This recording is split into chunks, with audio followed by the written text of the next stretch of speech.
Not the best start to my live stream when the camera decides to stick. Hopefully that's not a sign of things to come. What's going on, guys? JSGC here, back again with another Man City live watch-along, as we're going to be doing the watch-along of Man City's game against Everton at the Etihad Stadium in the Premier League international break. Done and dusted. Manchester City now every 3 to 4 days for the next 4 weeks. Got to love it. So, before I do crack on with this live stream watch along, make sure, like always, if you are enjoying the content, then do subscribe to my channel. As you can see, we're now less than 100 subs away from my aim of 47,000 subscribers, so any help towards that would be much appreciated. Don't forget as well to leave your thoughts in the live chat if you're tuning in live right now. That would be absolutely brilliant. So welcome, Connor. Thank you for tuning in, going with a 3-1 victory today for Man City. Felix, welcome. Thank you for tuning in as well. Also, unofficial Martin. Is that actually Martin there? That's the big question here. If it's not, then that might be the best thing I've ever seen. Martin making it big. Unofficial Martin there. I absolutely love that. Is that a picture of Martin as well? That is absolutely fantastic.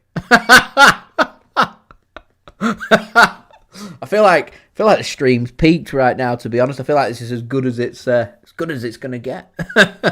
Jean, thank you for tuning in. I'm hoping I'm not going to jinx it. I'm hoping we can get the job done. Philip, nice and positive, going with a 3-0 City win.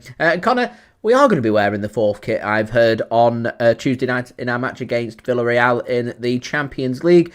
I wonder if we're ever going to see the rain kit, the 3rd kit, make its debut. And I do think to myself that, have Man City released this 4th kit as a way for getting rid of the, just getting rid of the 3rd kit? It's that just, basically clean your hands and just get rid of that and just,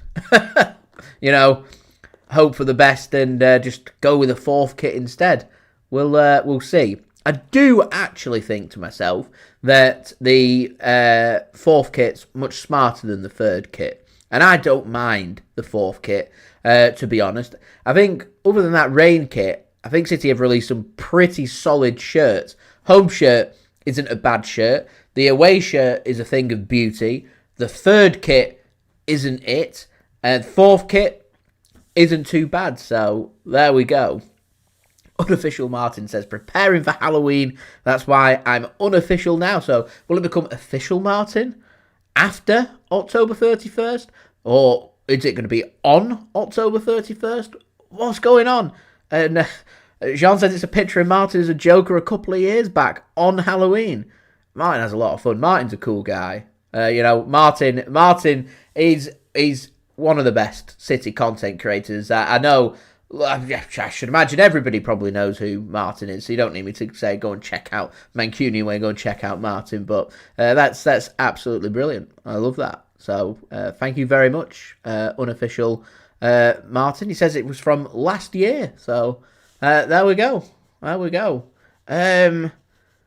Yeah. Absolutely fantastic. Thank you for tuning in. Much appreciated, my friend. We hope you are well. So, Connor says, what are my thoughts on Nico O'Reilly being selected in the 25-man list for the 2025 Golden Boy Award?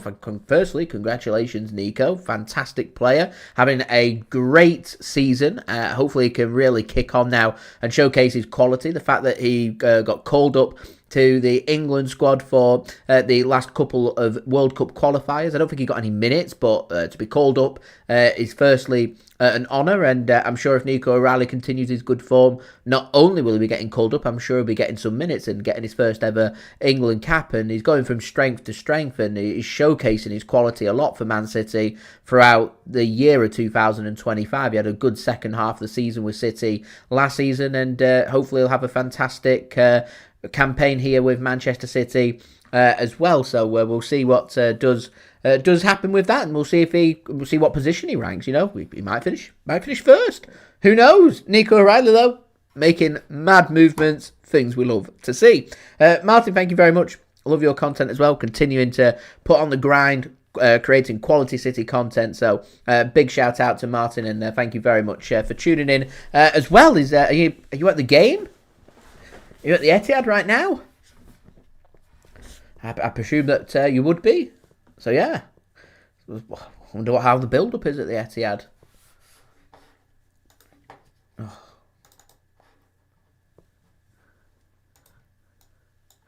I don't know what's going on with the camera. I think it's the wire doesn't like it. 1 second. Let me just tinker with it.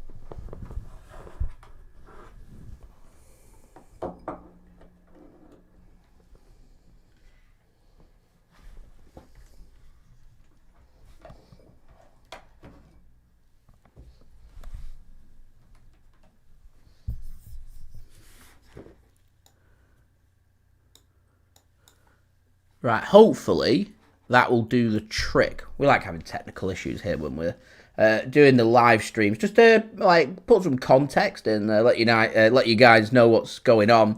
To be able to connect the computer up to the camera, it involves some wires and things being plugged in.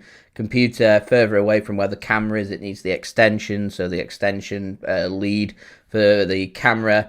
I think it's just ever so slightly getting a bit of a strain put onto it, so it's just slightly just pulling it out of the camera, which is causing it to have a loose connection. I think that's what's making it threes. I hope that is, because if it is, I've just sorted it out, so the pressure's not being put onto the wire. It might just be I need a new wire. So if it perseveres, I will order a new wire, and hopefully for the next one on Tuesday night, it won't continue to do so. We'll keep an eye, and we'll see what does happen. Right, I've not even finished the intro. We're nearly 15 minutes into the stream.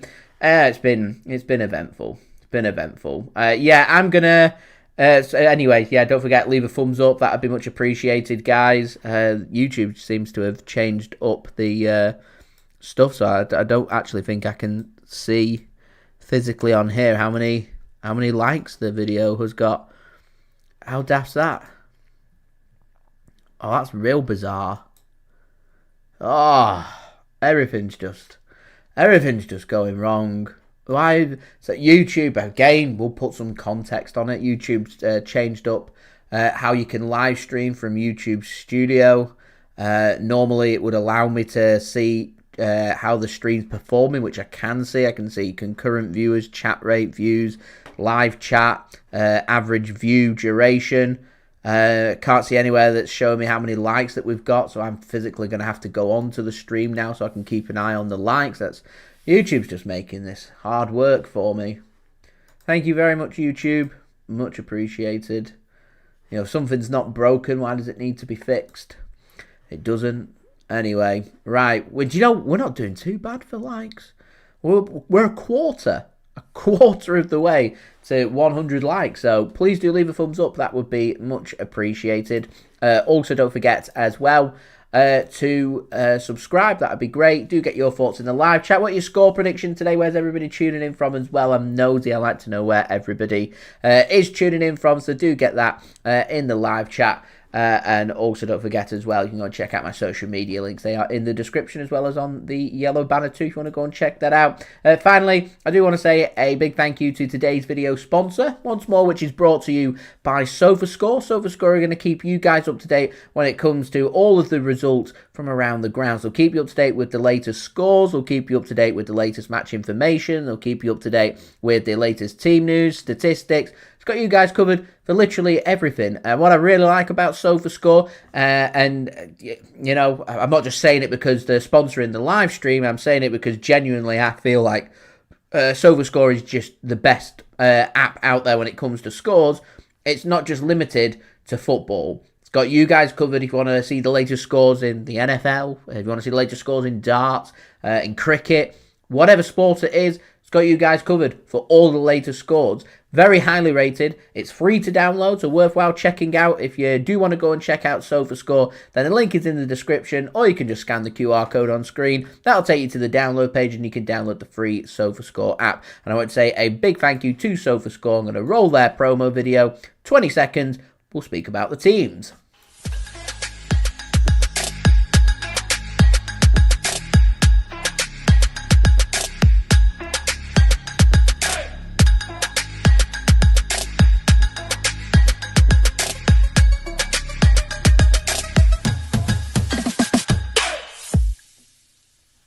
So a big thank you there to SofaScore for sponsoring today's video. Do go and check them out. That would be much appreciated. Right, we're going to get rock and rolling. We're going to have a good look here at the teams for today's match between Man City and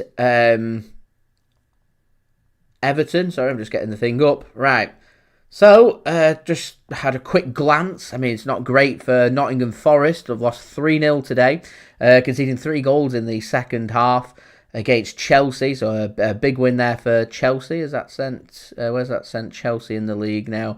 Yeah, Chelsea into 4th. So, City have dropped 1 place down into 6. A win today for Man City, depending on how many we win by, and results as well from elsewhere. So, I think Liverpool are playing tomorrow against Man United. Arsenal are playing later on this evening.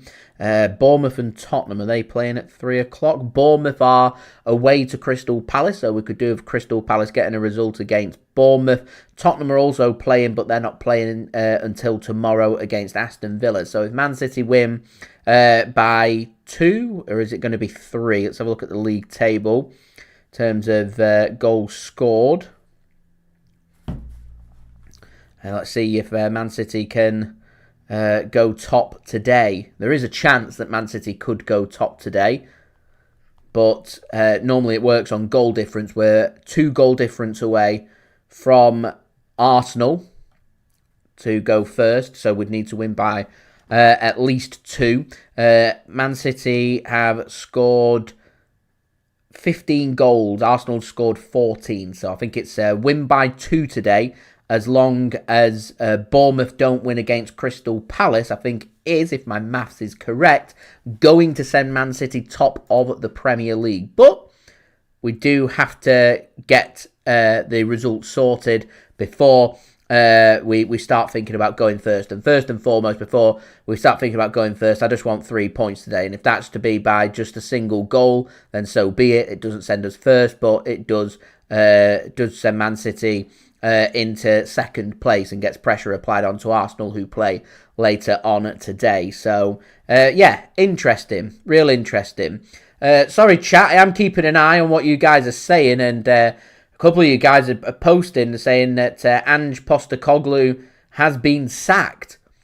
Nottingham Forest played today. He's only just been hired. He's really struggled with Forest. Should never have got rid of Nuno in the first place. He did a cracking job with them. Don't know why they've got rid of him to bring Ange Postecoglou in, and then they've gone and sacked him. Nottingham Forest owner is making a bit of a mess of what's going on at Forest, which is a great shame because Forest had a tremendous season last season, and there's bags of potential for them. Yet it just isn't clicking, just isn't happening. And yeah, there we are.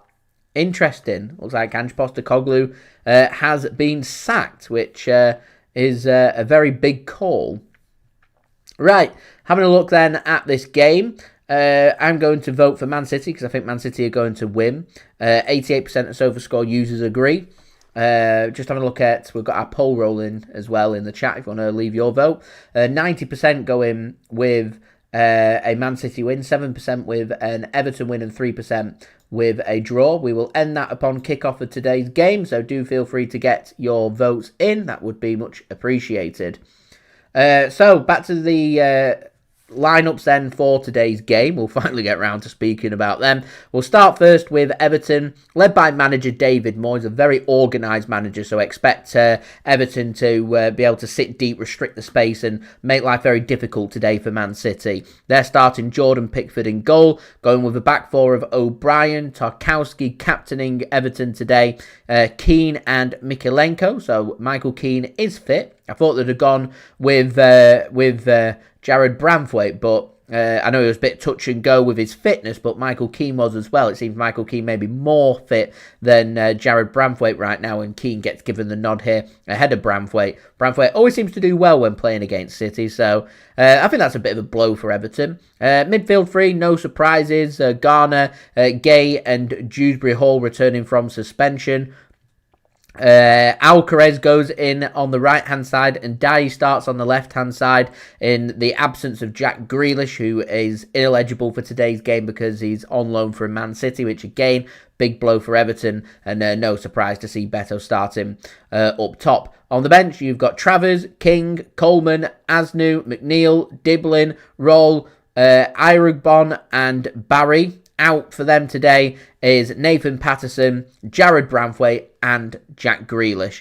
Patterson and Branthwaite injured, Jack Grealish ineligible for today's game. Surprised not to see Tyler Diblin starting, I thought he might have, but Alcaraz gets given the nod for Everton instead. There's plenty of precision and power in that midfield. There's a lot of runners in that midfield. We've got the pace through and Ndiaye, who always seems to do quite well against us. So we need to find a way of trying to keep him quiet. So it could be busy on the Man City right-hand side today. Beto there as the striker. Obviously, they're going to try and feed the ball into him and get the ball into the channel. And, he gets into positions where he can start having shots at Donnarumma starting in goal for City today. Then, obviously, a danger who can make things happen. Now, for Man City today, lining up with a 4-1-4-1 formation, Donnarumma is given the nod in goal for City today. Defensive four for Man City today is made up of Matheus Nunes on the right-hand side. Nico O'Reilly goes on the left-hand side with captain Ruben Dias in the centre alongside Nathan Ake. In midfield for City, it's Nico Gonzalez given the nod ahead of Mateo Kovacic. Along with him, you've got Tijjani Reijnders and Phil Foden. I think the front three is the most interesting part here. No surprise to see Erling Haaland very much in form and the huge danger that Everton need to try and keep quiet, which is not very easy to do. Obviously, the danger for Man City, the explosive pace of Jeremy Doku on the left-hand side again, going to cause problems for Everton. So O'Brien, Alcaraz, Garner, Tarkowski are going to be in for a very busy afternoon, trying to keep Jeremy Doku quiet. I imagine they're going to try and double team on him.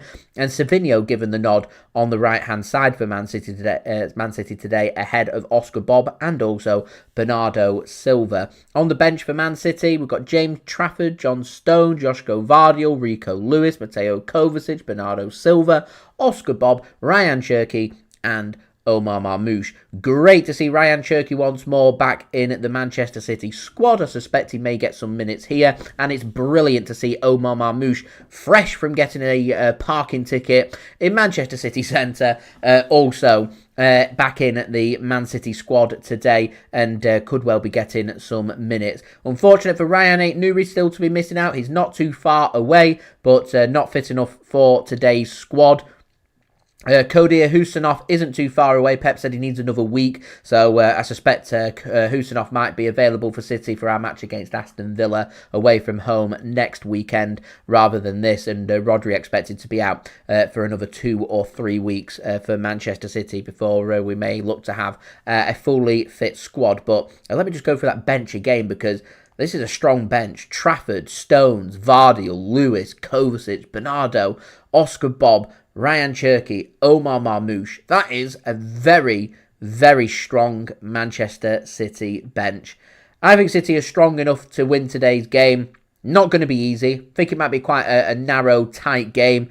I think we'll get the job done, and I'm going to go 2-0 Man City. Do remember, though, Everton only lost 2 games in the Premier League all season, and both them games away from home against Liverpool and against Leeds, they've lost by a single goal. So when they do lose, they keep things very tight. That's how close today's game's going to be. David Moyes is a manager who knows how to organise his team. There's a reason why Everton sits in 8th place right now. Everton, even with a win today, could climb as high as 5th. So we're looking here at a very well-drilled team who know what they're doing. And Man City, it's up to us to turn up, make our home advantage count, and win this game and see if we can get some pressure applied onto Arsenal. Who knows, if things go very smoothly today, we could even, by the time, around 2 hours' time, sit top of the Premier League. So, yeah, and this is also a game where Man City dropped points last season at the Etihad against Everton. So a good chance here for Man City to showcase that they are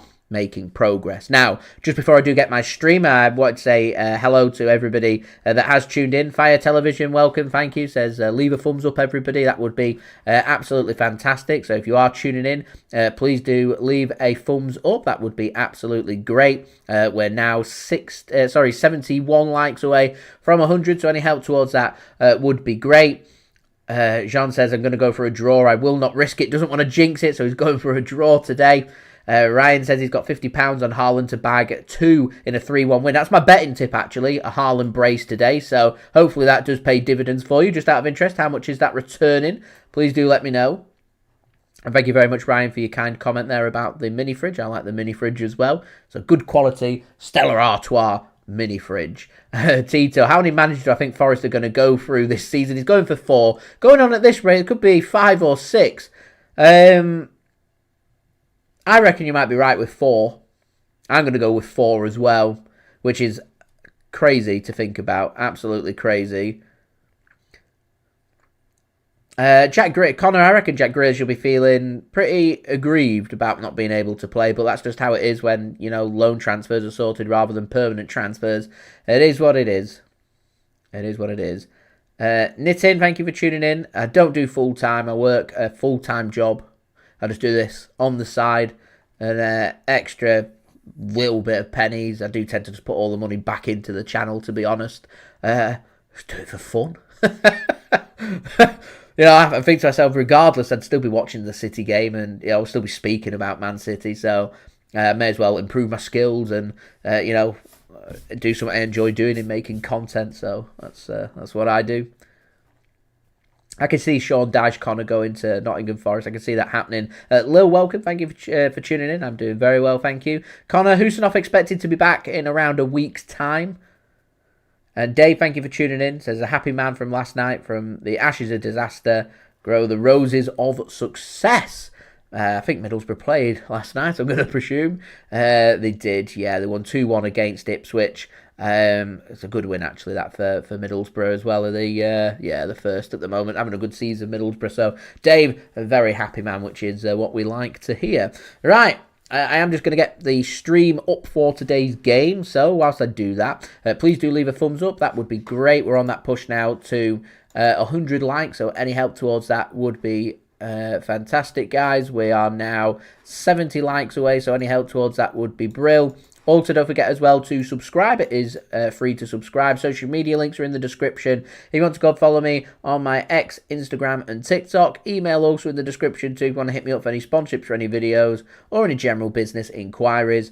Also, don't forget as well to get your thoughts in the live chat. What's your score prediction for today's game? And also, where are you tuning in from? Don't forget, you can leave a vote on the poll on who you think is going to win today's game. And finally, I would say a big thank you to today's video sponsor, which is brought to you by SofaScore.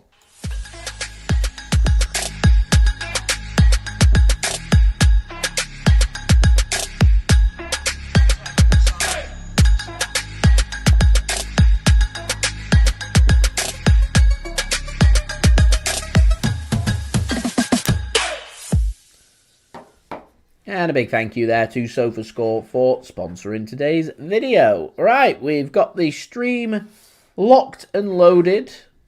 3 PM game means we have to use the stream. So, because it's not been broadcast live in the UK, which is a topic for another matter and just mental to think about, it does mean that we have to use the streams, which means streams would naturally be behind real time. So any of you guys watching in real time, you will be ahead of me. So I would appreciate, I don't often have many rules here, but when it comes to the 3 o'clock games here in the UK, I do have rules of, I would appreciate nobody spoiling it for me in the live chat with things going on, because obviously I'm going to be a little bit behind everybody else. Plus I don't want to know what is happening.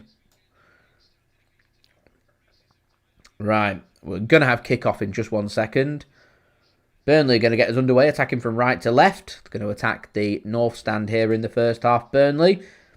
Burnley playing in all black today. Manchester City playing in their home shirts of sky blue shirts, white shorts and sky blue socks. City attacking from left to right.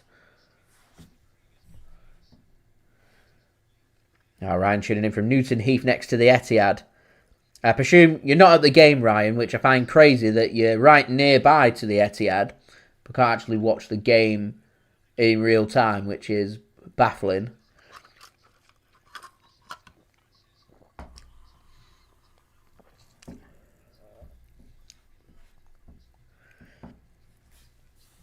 Right. Hopefully the stream will stay with and it'll be good. And hopefully City can get 3 points as well.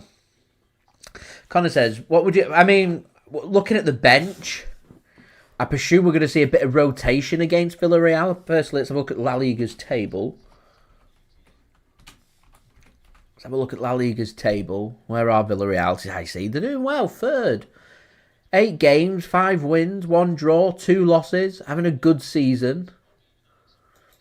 So I think City will rotate. We've got a difficult game against Villa away from home next weekend. Obviously, a lot of our players have been on international duty. So that does mean that quite a few players will be feeling the wear and tear of the season as Everton look to just try and play a ball forward, cut off well there by Man City. I think it was Matheus Nunes helping to make the interception there for Man City, and Man City once more gets control of the football, playing at a walking pace. Burnley player's gone down, and I think he's going to go in... sorry, Everton, not Burnley. Why do I keep saying Burnley?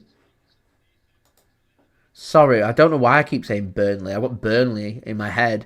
Everton! We've got Everton. Who's that that's gone down? Is it Dewsbury Hall? Yeah, Dewsbury Hall that's gone down. He's only just come back from suspension, hasn't he, as well? Jack Grealish is in the stands. He's in a box. Hey, I wonder if he still players get a box. I wonder if he still has his box at the Etihad, despite being an Everton player, because he's on loan. He isn't a first-team player anymore, because he's not registered by City. So, I don't know what the criteria is when it comes to getting a box. But he's definitely... in a box. Anyway, going back to your question that you asked, Connor. What rotation would we be looking at? I reckon you might see Bernardo start. I'd have thought Josko Gvardiol would be starting. Maybe John Stones. So, what? Donnarumma in goal.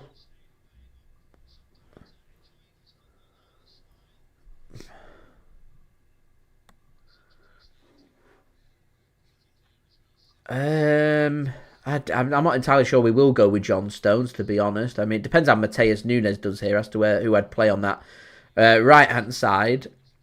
He does all right here. I reckon Matheus Nunes will do back-to-back games. So I'm going to presume he has a good game. He just made a good interception there. So I'll go Donnarumma, Nunes, Diaz, Josko Gvardiol. I reckon Nico O'Reilly would start. I reckon you see Bernardo come back into the team, probably in place of Savinho. Other questions are, you might see, will we see minutes for Marmoush? I'm unsure.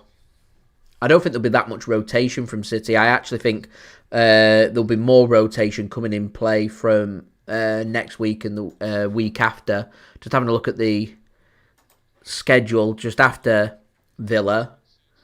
It's Carabao Cup time away from home in South Wales against Swansea. We follow that up with a home game against Bournemouth, a home game against Dortmund, and a home game against Liverpool takes us to the next international break. So 3 consecutive home games. Before that, we've got 3 consecutive away games, and obviously a home game here against Everton that we've got to get a job done. So we'll see what does happen. Mixed, welcome. Thank you for tuning in. Half-time entertainment today. Exclusive time. Pornstar Martinis, today's half-time entertainment.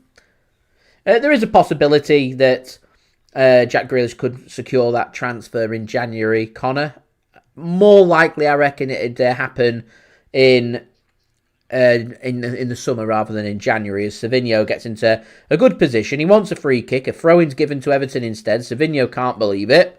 City not done anything yet in this game.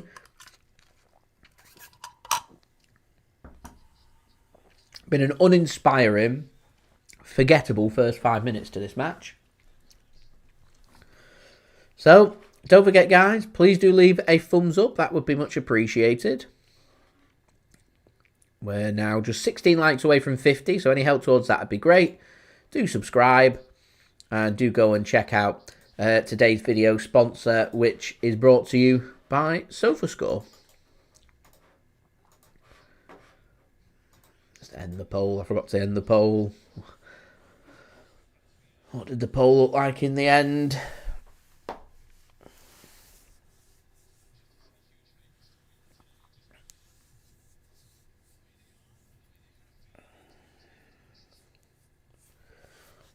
Is Everton just on the attack on the right-hand side?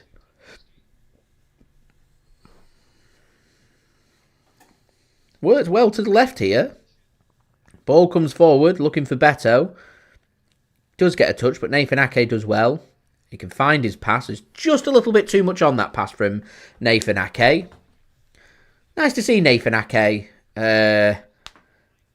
actually getting some minutes. Almost become a forgotten player. He's been, I mean, he didn't get called up by the Netherlands, and the Netherlands managers told him that if he's not going to get regular minutes and starts, he's not going to the World Cup. So Nathan Ake will be keeping an eye on game time as Everton get into a real good position here in the City penalty area. And Ndiaye on the right-hand side, a chance for him to put a ball into the box and headed clear there by Man City. Another opportunity on the left, another ball comes in. A good block there from Savinho, and Matheus Nunes will mop that one up. Dave says Bournemouth taking the lead. See, makes things difficult for Man City to go first today. Crystal Palace at home. I'd expect Crystal Palace to be getting a result against Bournemouth, so we'll see what does happen. Still plenty of time left. Plenty of time left. So 94% of you guys went with a Man City win on today's poll. 4% Everton win and 2% with a draw. Beto just trying to do a good hold-up play. Man City do manage to get the ball back. Here's Ake then. City just looking to try and build up their first attack. I'd probably suggest first 8 minutes. I reckon Everton's probably been the better team. Look more likely to threaten the goal and make something happen. But still waiting for a shot to happen in this game. As I said, the first 5 minutes was uninspiring, very forgettable, and it's not got really any better in the next 3 minutes to the 8th minute. We're still yet to see too much going on. Here is Jeremy Doku now for Man City. On the left-hand side, good pressure that from Ndiaye. City forced to move it backwards. Here's Ruben Dias, captain for Man City today, with Bernardo Silva on the bench. Here's Nathan Ake. City now got everybody inside the Everton half. Everton have got everybody behind the ball as Phil Foden picks the ball up here in midfield. Works it to the right-hand side. Here is Savinho up against Mykolenko. He's got two around him. Plays a good pass into Matheus Nunes. And here's Phil Foden in a little bit of space. He floats a ball through. Not the best of balls in there by Phil Foden on his weaker right foot, but Everton just about get the job done and goes out for a corner, the first corner of the game, which Phil Foden is going to take. And, with how tight and restricted it's going to be for Man City today against a tough team like Everton, set pieces could be a really good outlet for Man City. So Phil Foden here to take the corner, floated in, headed clear by Everton. Hoofed back in. Only to, not the best of touches there from Savinho, and it allows Everton a little outlet to try and get forward. And Alcaraz has a coming together there with, I think, was that Ruben Dias? And, Matheus Nunes. Matheus Nunes having a good game at the minute. I said it's interesting on the right-hand side in the absence of Abdukodir Khusanov, but the right-hand side's a bit open for availability there, and Matheus Nunes made a couple of good interceptions already. Defensively doing pretty well. Into the 10th minute. Edge of the penalty area here for Manchester City. That's a good floated ball here. And here's Savinho. I don't know what Savinho was doing there. So Savinho is in an excellent position. The ball just gets floated over. Takes control of the ball on his chest. I think he was going for a shot with his left foot across goal. And it hits the outside of his foot, so it just spins away from goal. And it looked more like a cross than a shot. As see the first shot of the game there from Nico O'Reilly. In the end, goes wide. Opened up there nicely for Nico O'Reilly. Gets it onto his left foot as a shot. Not a million miles away there. I think Jordan Pickford had his angles covered there. It'll take a lot to get to beat Jordan Pickford, England's number one, of course. Is he going for a cross for Jeremy Doku at the back post? I don't know what Savinho were doing there, but goes back to the importance of end product. Opportunity is going to be few and far between. We've gone with Savinho. It's a big call made by Pep. We need Savinho to reward Pep with starting him by getting assists and getting goals. And in such a good position that he was in there, he's got to make that count, and he doesn't. In the end, maybe he's torn between a shot. Do I shoot? Do I have a cross? He doesn't do anything. He doesn't do anything in the end. Disappointing. Another ball just played to the byline there by Manchester City.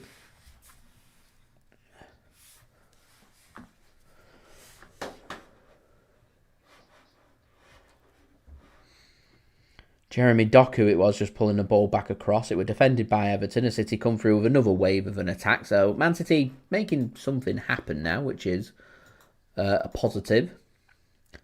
After an uninspiring start to the game. City do well to win the ball back there. Really well. Here's Nico G.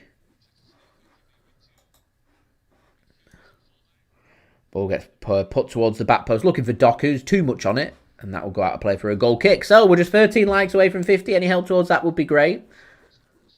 Do subscribe and do go and check out today's video sponsor, SofaScore. Links and details there in the description. Connor, Elliot Anderson's having a good campaign with Forest. He's looked good for England as well.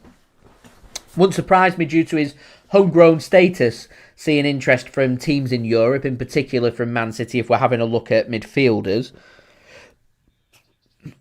I'll be honest, you've got to ask yourself, is Elliot Anderson an improvement on what Man City currently have in midfield?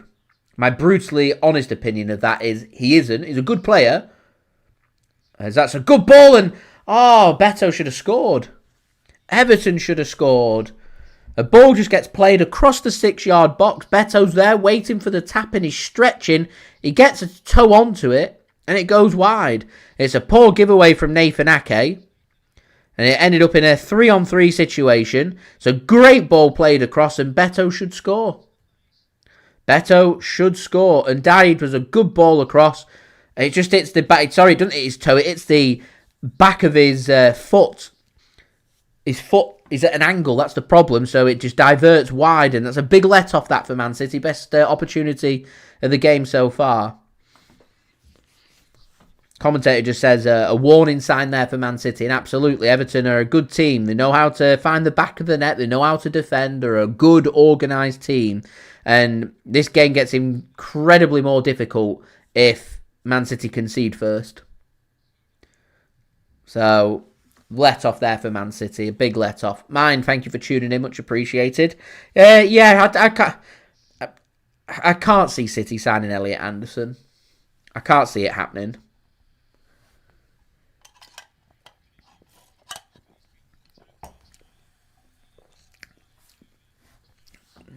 I mean, we've had the big Nico G questions, and, you know, Nico G's into his first full season with City. He's done half a season last season.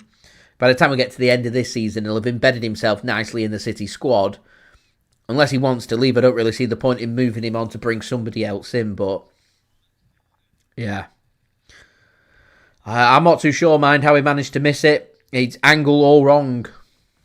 That's how. There's a ball forward now here for City. Here's Savinho and just hits it into the ground. Straight into the ground, into the keeper. End product, guys. End product. 2 good opportunities for Savinho and just 2 wasted opportunities. This is a real big season for Savinho. We'll just put him onto a new contract. There's been strong interest coming in from Spurs in the summer. He needs goals, he needs assists. He might just be a confidence player. You know, he's only young. Once he finds the back of the net once or twice, he starts to find it all the time. He knows what he's doing. But that was a hit of a winger or an attacker who's lacking a lot of confidence. It was tame, weak, straight at the keeper. A good opportunity, that. City still have the ball. Edge of the penalty area now. We're putting your foot through this. He does. Nunes strikes it this time and wide. Similar to the O'Reilly chance a few minutes ago. O'Reilly puts it wide from the left-hand side, putting his left foot through it. Nunes on the right-hand side puts his right foot through it, flashes across goal. Again, it looks like Pickford has his angles covered there and goes wide and remains 0-0 here at the Etihad Stadium. Connor says, Sunderland now 1-0 up against Wolves. This game would suit someone like Omar Marmoush. Omar Marmoush has been used as the striker. He's been used as the second striker. He's been used as the left winger. I'd quite like to see Omar Marmoush chanced as a right winger. See how he gets on with that. I think that'd be quite interesting. I do think the right wing is a weakness for Man City. Obviously got the inexperience of Oscar Bobb. Savinho's not really lit it off as of yet. Hopefully he will, but he hasn't done so as of yet. You've got Foden and Bernardo that can play there. Man City were getting linked with making a move for a right winger in the summer transfer market, so it's clearly something City want to keep an eye on. Lacking a bit of end product on that right-hand side. I do wonder that Marmoush has been used on the left, whether he could be potentially chanced on the right. I do think that tame effort that Savinho just had wouldn't have been a tame effort if it were Marmoush. He'd have put his foot through it. And he's a very clinical striker. He's very good in front of goal.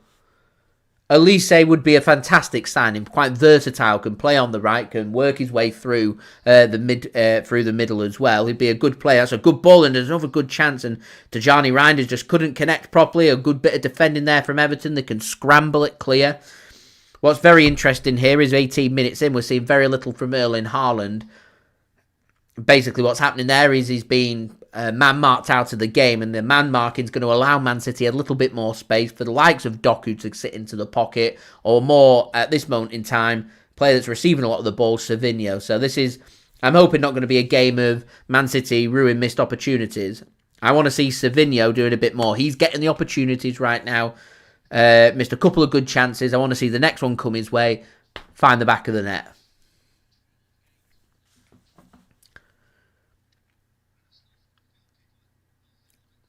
$18 in here at the Etihad then. City 0, Everton 0. Everton probably first 10 minutes the better team.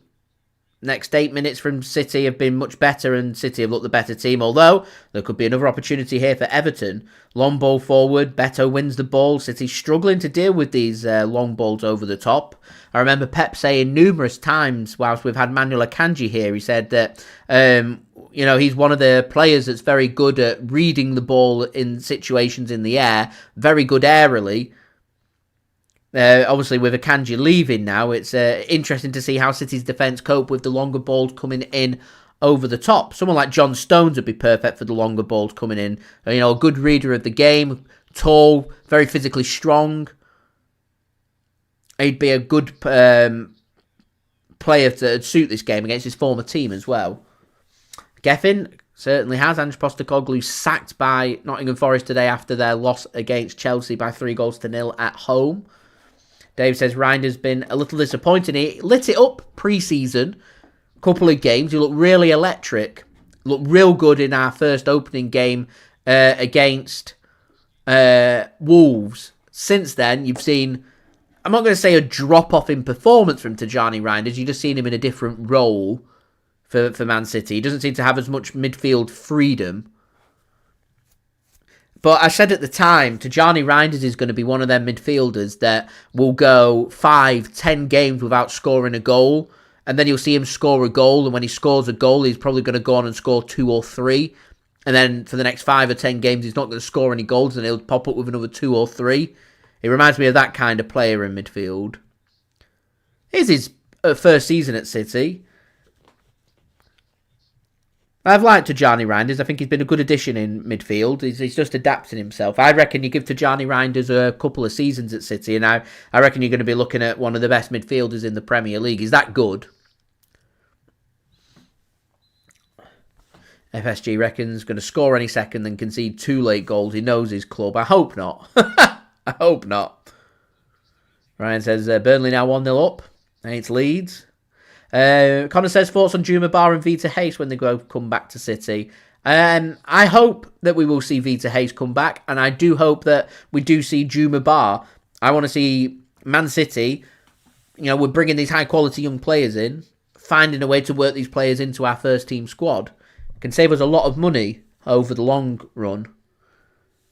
I know they might be young and unproven, and there might be a bit of transparency when it comes to the quality on the pitch, but these are high-quality young players. They just need managing. Look at Kadir Khusanov. He just needs to be given the opportunity. You give him a run of games, and all of a sudden you're looking at a high-quality player. And the same will be said about Vita Hayes. There's a high-quality player there. Man City don't, bring players in for a heck of a lot of money for young players without them not being very good football players. It's not going to happen. City brought him in because he's a good quality player. Same with Djuma Ba. Very political. Fairly sure things will go into court. Man City aren't going to court for no reason. I just want us to find a way to get these players in sooner rather than later. Anyway, guys, don't forget, please do leave a thumbs up on today's live stream. That would be much appreciated. Aiming for 100 likes. We're now just 11 away from 50, so any help towards that would be great. Do subscribe. And do go check out today's video sponsor, SofaScore. The links and details, they are in the description. Khusanov has done that. He's got pace. We've lacked pace since Kyle Walker's gone as well at the back.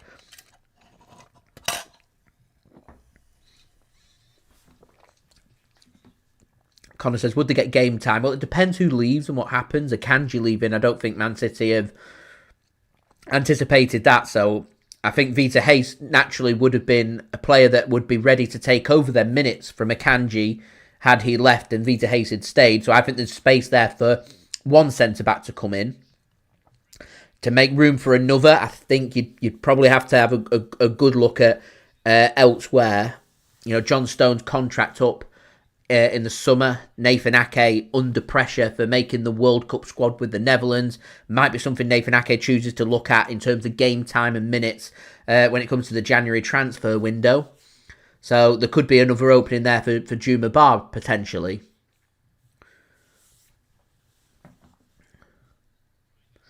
Here's City into the penalty area. Defended well by Everton.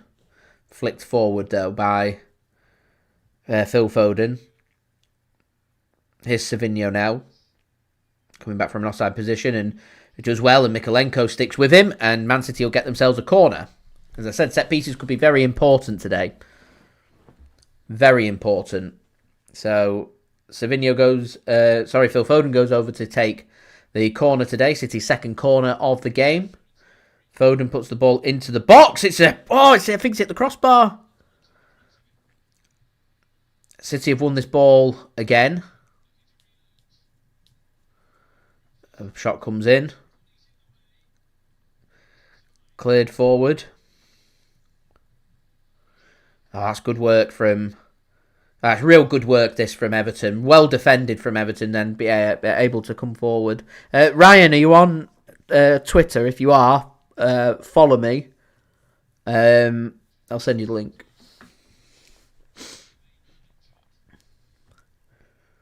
Yeah, follow me. Just pop me a message. I'll send you the link. Do I think Phil Foden will still get picked by Thomas? He's got to be. Phil Foden's been hot in form this season so far. Keeping himself fit, doing well. I just don't think Thomas Tuchel wants to overload him by throwing international games in there as well, which I get. Eventually Phil Foden will be called up. Same with Jack Grealish. Carries on his good form with Everton. They'll get called up. They've got to. I would like to see O'Reilly go to the World Cup with England. We'll see how he does. I think it's Haaland that wins that header. It is. It's a good header from Haaland. It doesn't do a lot wrong there. Pickford's scrambling. It's just a real good header. It's unlucky from Haaland. It's unlucky from City. It's a good set piece. A good set piece. Ryan, I do have Instagram. If you follow me on there, just send me a message on there. I'll send it on Instagram. I'm easy. I am easy.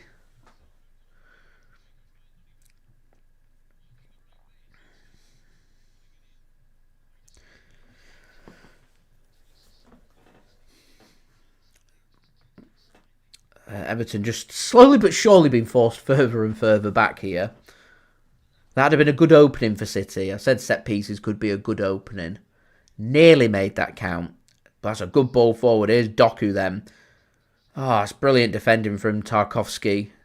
Does well, gets a toe onto it, goes out for another corner, this time from the City left-hand side rather than the two corners we've had from the right. What can we do from this left-hand side? We'll see. Phil Foden getting applause there from the City faithful. Ryan, yeah, I've got Instagram links in the description. Do it on Instagram instead, my friend, if you want. So, corner here for City. More defending for Everton to do. Everton trying to tag team on Erling Haaland. It's not a very good ball in there. This time from Phil Foden. It's low and easily cleared by Everton, out for a throw-in for Man City on halfway through the Everton half. City just work it backwards. City continuing just to keep everybody inside the Everton half. Work to the right-hand side. Here is Savinho. It has been a very tame first half. I agree there, Jean. Very tame. It's always difficult coming back from the international break. I can see from the Premier League scores, they're not exactly bursting with goals right now. It takes a bit of time just to embed yourselves back in again. You're a bit rusty. This isn't an ideal...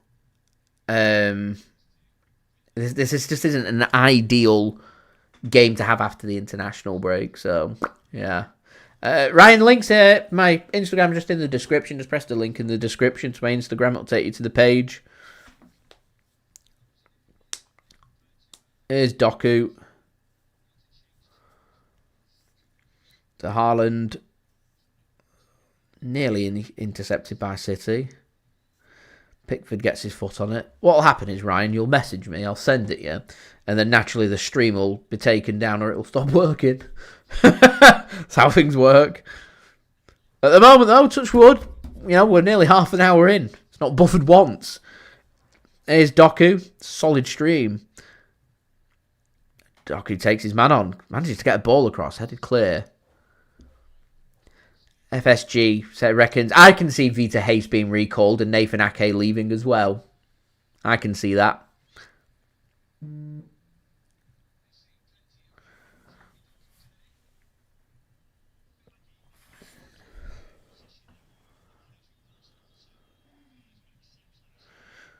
Right, 1 second, Ryan.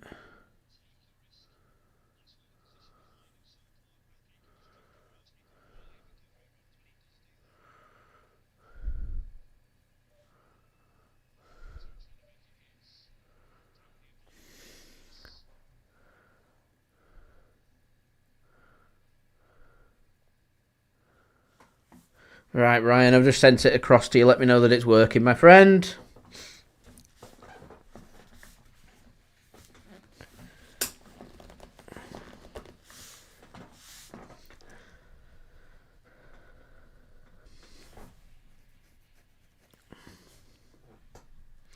Long ball sent forward here by Everton. Beto's got hold of the ball. Tries to put a ball across. City should get this clear. Second time of asking they will. And is that Tarkowski? Oh, that's O'Brien, sorry. Just follows through on Jeremy Doku. And that'll be a free kick for City.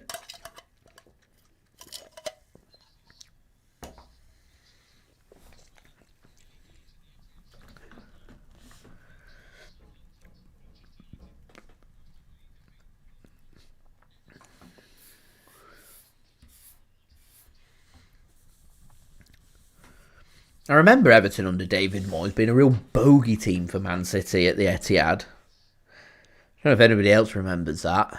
Literally every time we faced Everton, just struggled so much. Here's Doku. Savinho now. He hesitates twice, doesn't put a ball in. All the City's attack coming down this right-hand side. And Doku's gone to the right now. And it's that was a great ball in from Doku. And Tijjani Reijnders gets his shot away. And Everton managed to find a block. And the ricochet on it's unlucky. It goes just past the post and out for a corner. Could easily have gone into the goal there. Easily could have wrong-footed Jordan Pickford. I wonder if Doku now's just moved over to that right-hand side for the time being.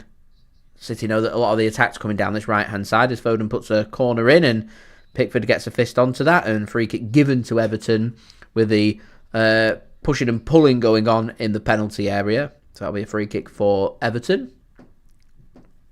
Idrissa Gueye just holding his face. Let's have a look.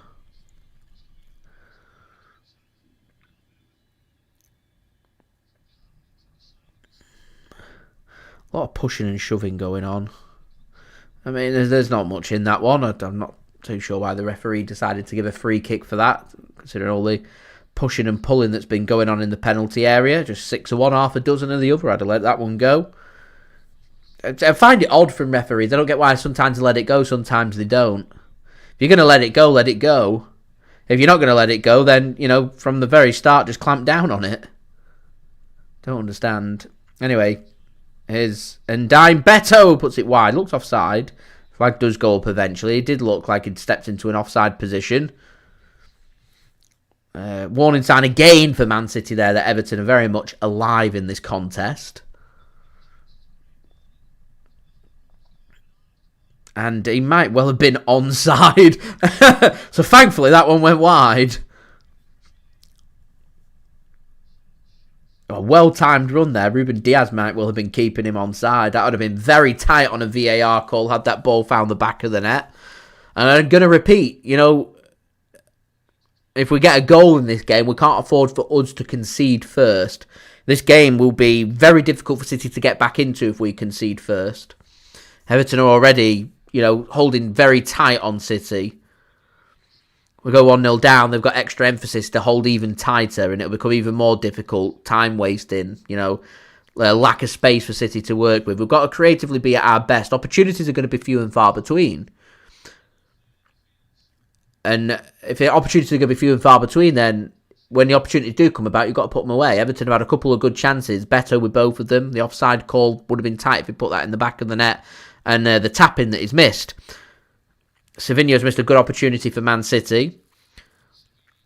And Haaland's hit the crossbar. So, could have seen goals in this if both teams were clinical. Neither team's been clinical so far. And we'll continue at the stalemate at 0-0 in the 33rd minute here at the Etihad.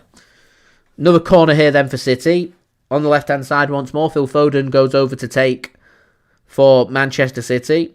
We've got Ake in the box. O'Reilly's in the box. Haaland, Diaz, Nico G. Ball gets floated in. Looks too close to the keeper. Pickford spills that one.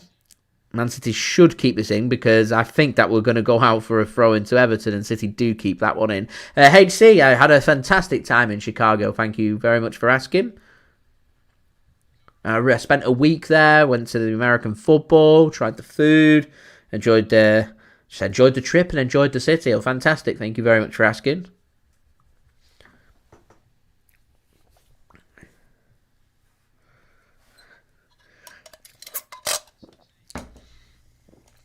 I was enjoying the United States. Weird this. How straight everything is. Everything's done in blocks. The roads are very straight.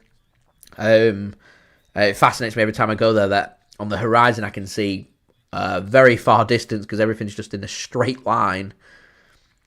There's Doku. Puts a ball across. Defended well at the near post by Everton.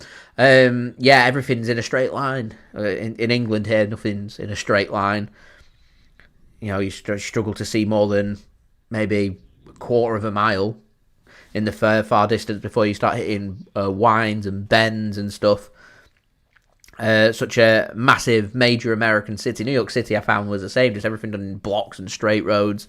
Fascinates me that I can see very far down. And they had a fantastic sunset between the buildings as well. I've forgotten what it was called.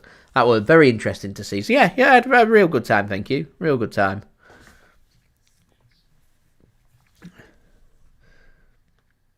I was expecting such a big city to smell. To be honest, it didn't really have a smell.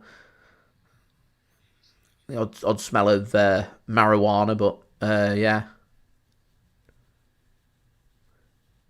HC, thank you very much. That much appreciated. Yeah, if any of you guys are interested, after the stream, I did a video, my perspective, having a look at the NFL in Chicago.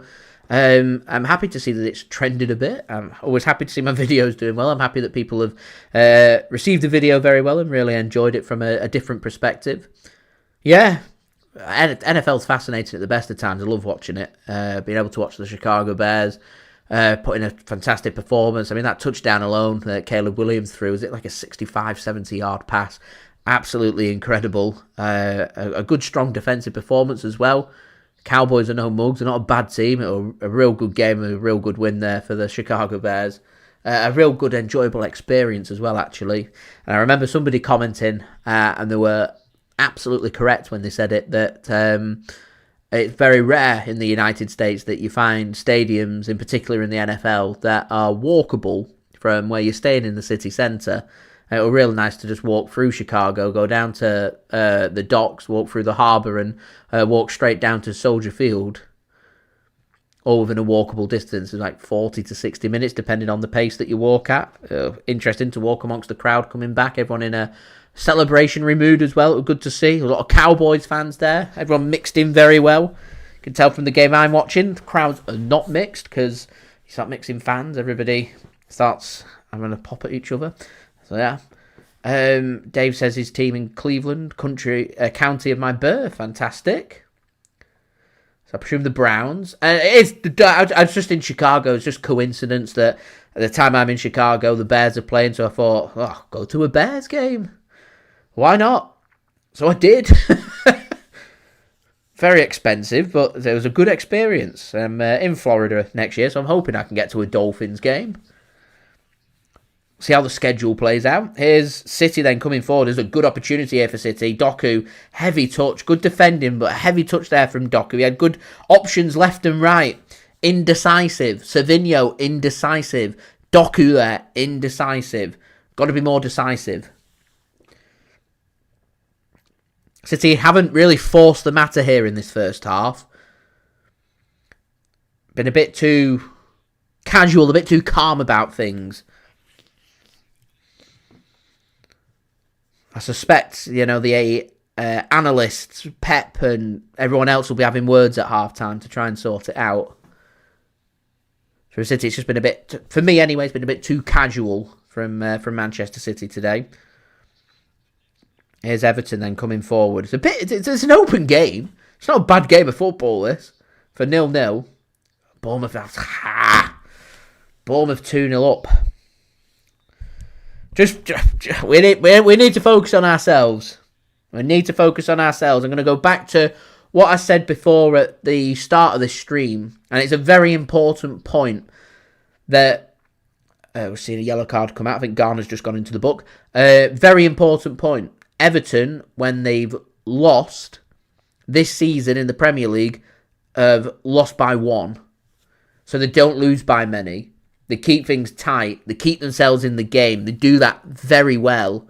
So if Man City are going to win, then it's going to suggest, going off what we've seen so far this season in the Premier League, that it's going to be by 1. I did think to myself that because there's no Jack Grealish, I thought Everton offensively might not be quite there, that if Man City can make this game about quality, there's a chance that we might be able to win by more than 1. But at the moment, fresh from the international break, we've not really made it happen. Apologies, my stream's just gone off. That's what I'm saying. We had a good run, 37 minutes. It was a very good run, actually. Kudos to the stream there, but RIP. We'll find the next one, so just bear with me 1 second. But yeah, Dave, teams from Miami Dolphins having a terrible season. They talk about trading some of their best players, Jalen Waddle, Devon Achane, could set Miami back years. Looks like a big strong rebuild job at Miami. There's talk of Tyreek Hill's picked up his ACL injury, so that's him out for the season. There's talk of him not seeing next season with Miami as well. Losing the likes of Achane, Tyreek Hill, and Jalen Waddle from your offense. It's not good. That is a rebuild job. Rebuild jobs in the NFL, takes time, like in any sport. So might be a difficult few years coming up for Miami. I'll laugh about it. It's not funny. Solid team, Miami, for the last few years. They're just not... they've been a bit flat-track bully. Beat the bad teams, can't beat the good teams. And this season, it's can't beat the good teams, can't beat the bad teams. They're now a bad team themselves. There's every possibility they could have a very high draft pick. There's talk. I don't think they'll be the worst team. Judging off how the Jets have been so far, I think they might be the worst team. But I don't think we're going to be too far away from being the worst team. You do get a good draft pick, though. And talking Miami getting rid of some of their players in exchange for good draft picks. So we'll see. We'll see. Brighton now 1-0 up against Newcastle. I'm sorry, I've just seen a notification of a good block from Tijjani Reijnders. I think a save's just been made from... Gianluigi Donnarumma. Right, stream's back. Ryan, I've not had the stream available. I don't know what's been happening. It went off. We're back in action though now, which is good. Make sure the clock's married up. 1 second, guys.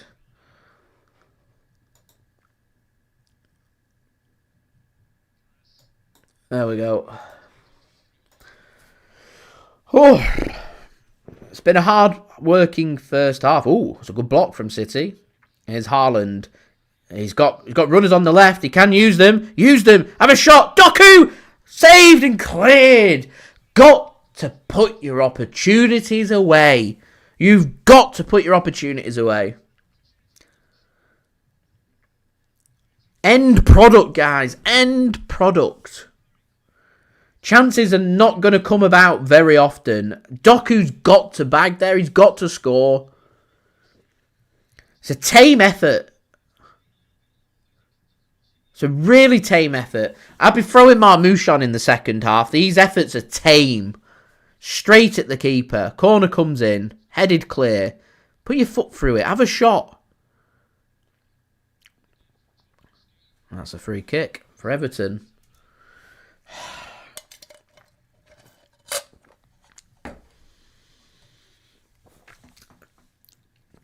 This has been a frustrating half of football.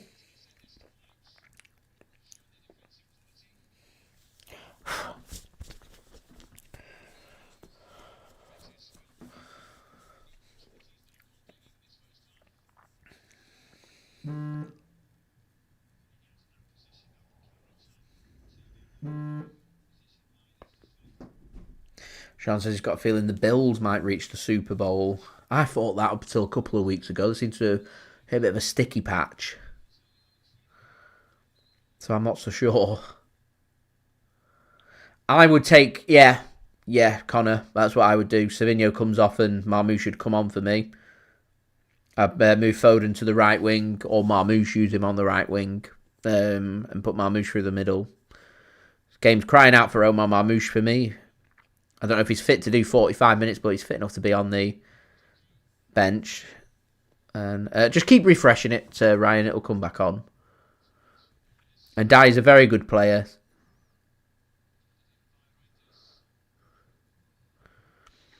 Here's Savinho.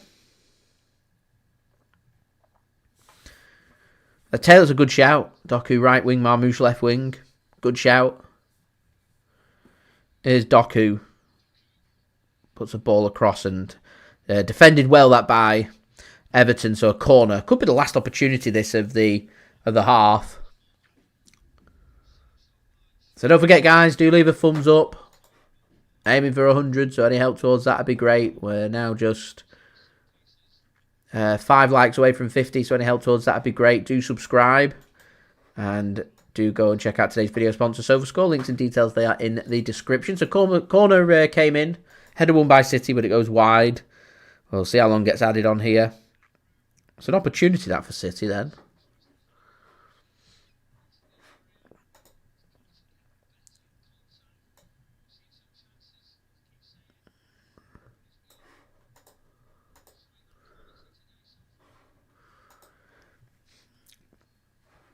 I don't think they'll be that long added on. 2 minutes.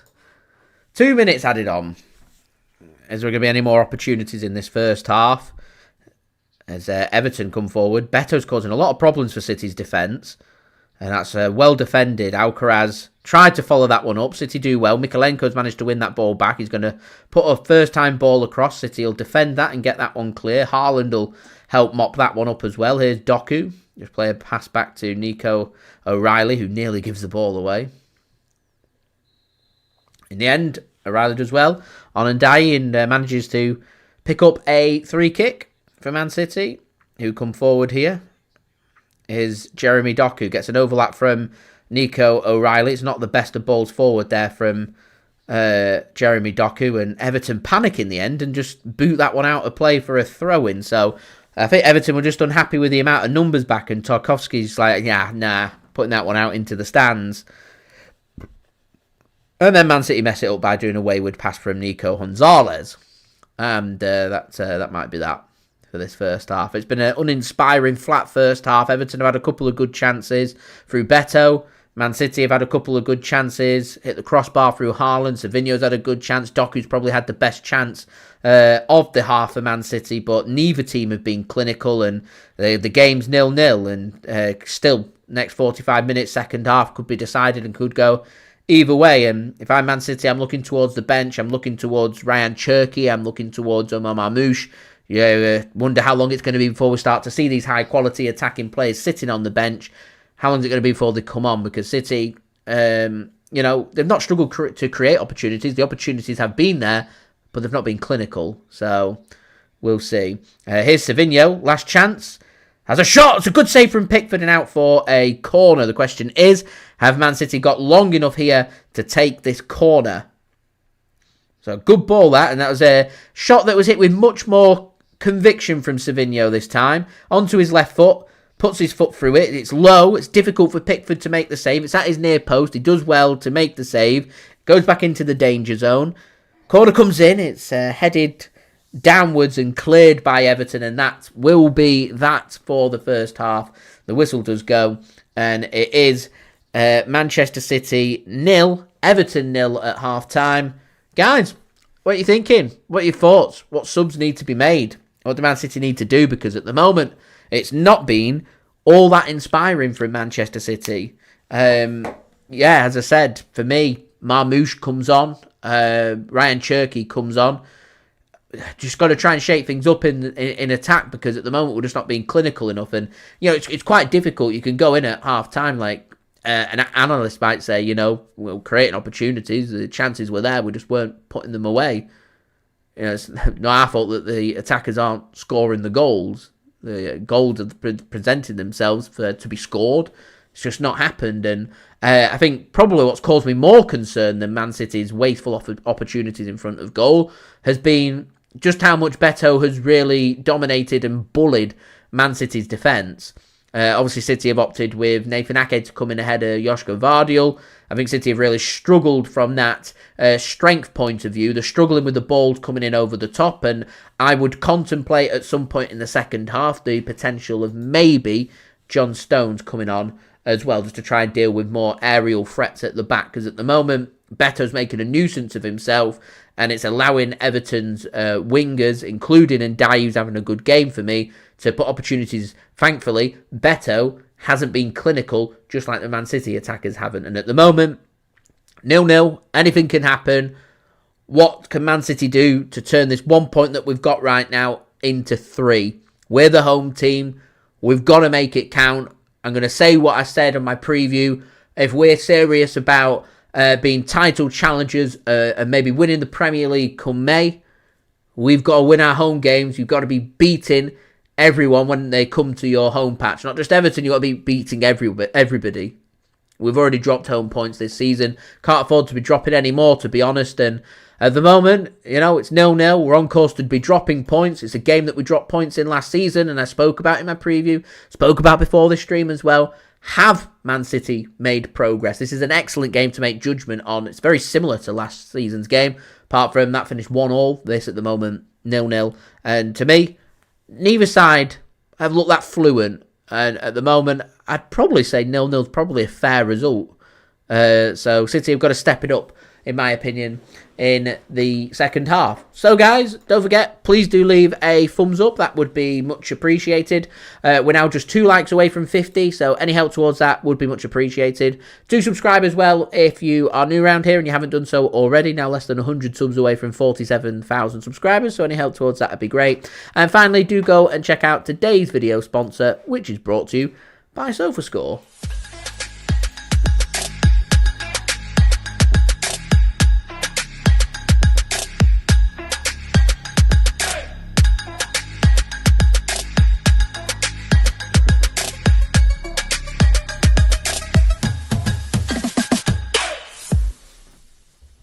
So a big thank you to SofaScore for sponsoring today's video. Just having a look then at the half-time scores from around the ground. So 12:30, early kickoff. It finished Nottingham Forest 0, Chelsea 3. Ange Postecoglou, manager of Nottingham Forest, has been sacked after the game. Already, Nottingham Forest have got rid of Nuno Espirito Santo, and now they've got rid of Ange Postecoglou, and it's only the just after the second international break, which is mind-blowing. Half-time scores from the other games. It's Sunderland 1, Wolves 0, Man City 0, Everton 0, Crystal Palace 0, Bournemouth 2, Burnley 1, Leeds 0, and Brighton 1, Newcastle 0. So all of the games have at least seen a goal. Man City, though, and Everton struggling to find their clinical touch and score goals, which is very frustrating. So hopefully Man City can rectify that in the second half and we can go on to win this game.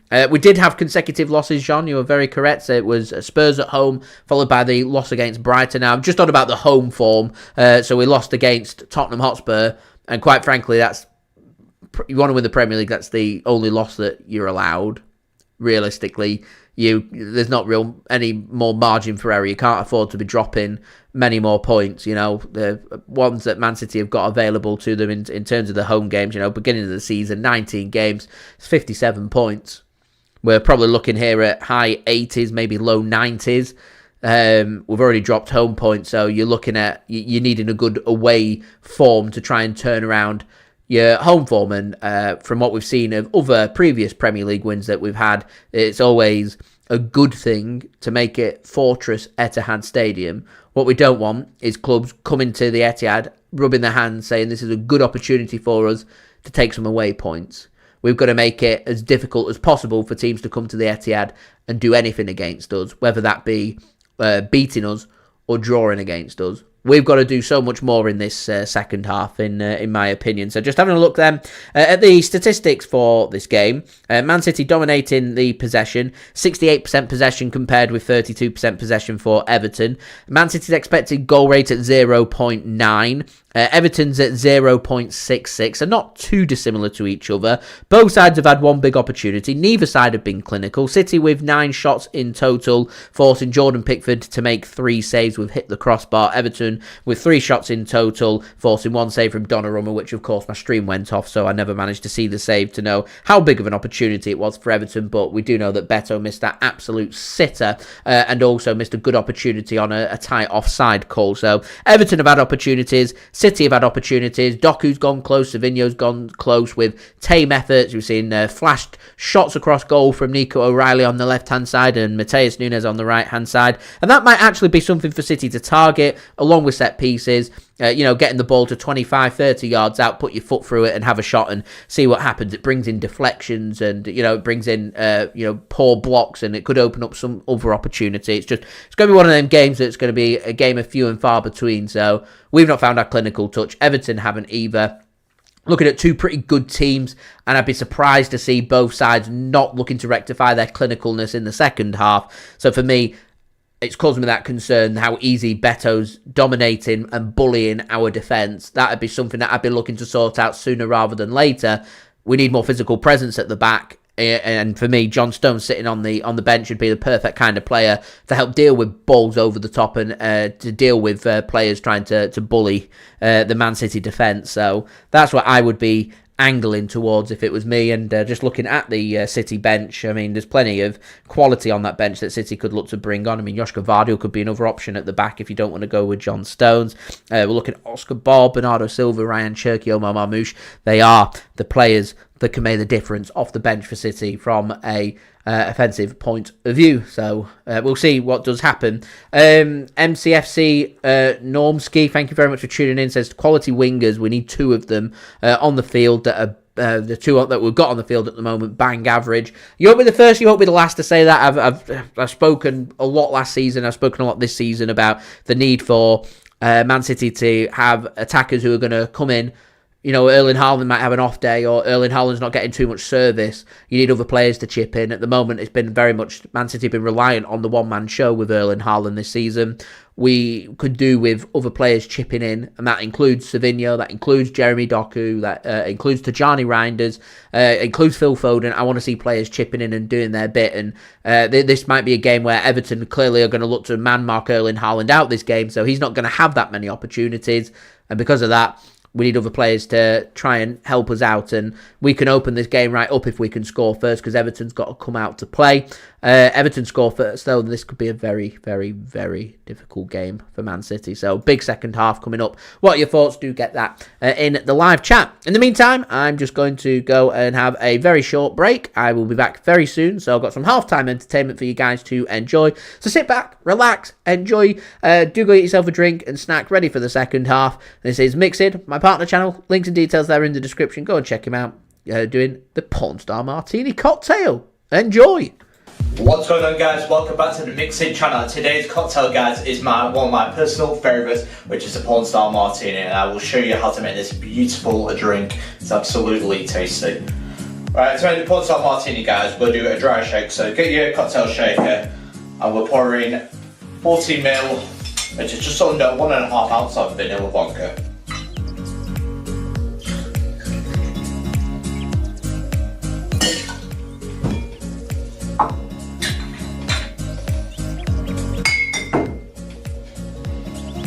Right, next ingredient to go in, guys, is 20ml of Passoa, which is just under 3/4 of an ounce. So basically it's just a passion fruit liqueur, that's all it is, Passoa. So if you ever look at the back of the bottle, it'll show you how to make a Porn Star Martini. Right, next is the passion fruit puree. It's like a syrup. So I'm using the Rayo brand. It is a very tasty. I would recommend using this brand.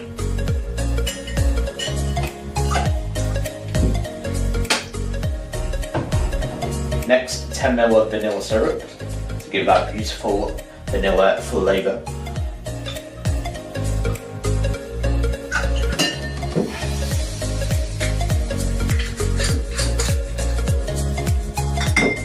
Next, 15ml or half an ounce of lemon juice.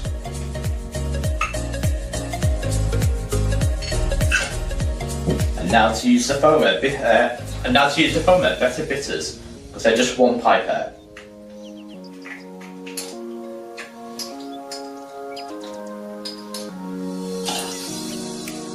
Bit more of a good look.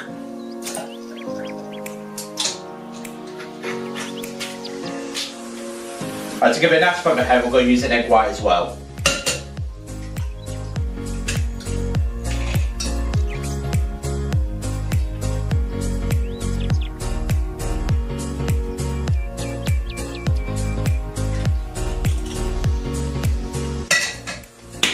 Right, give it a bang, we're going to give it a dry shake, so give it a nice hard shake for 10 seconds.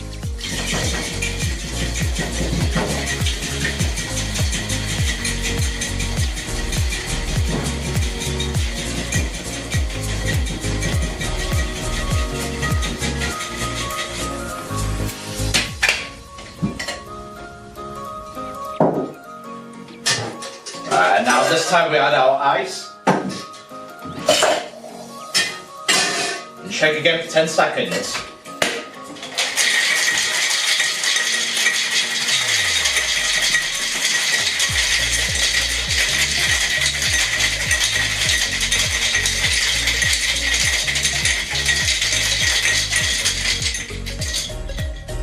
Beautiful.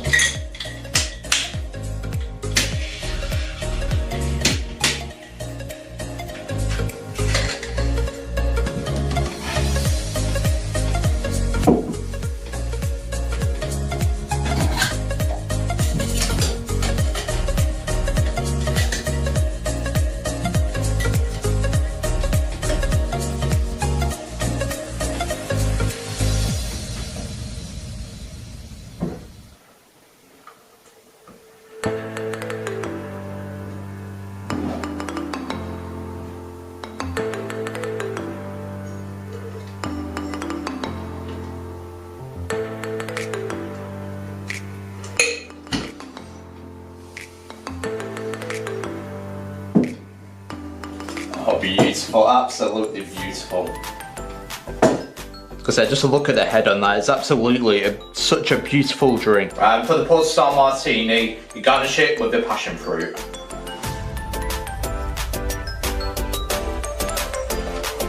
Right, to finish off the Pornstar Martini, you drink it with a shot of Prosecco. So we're using this brand. Rayan Ait-Nouri, probably said that wrong.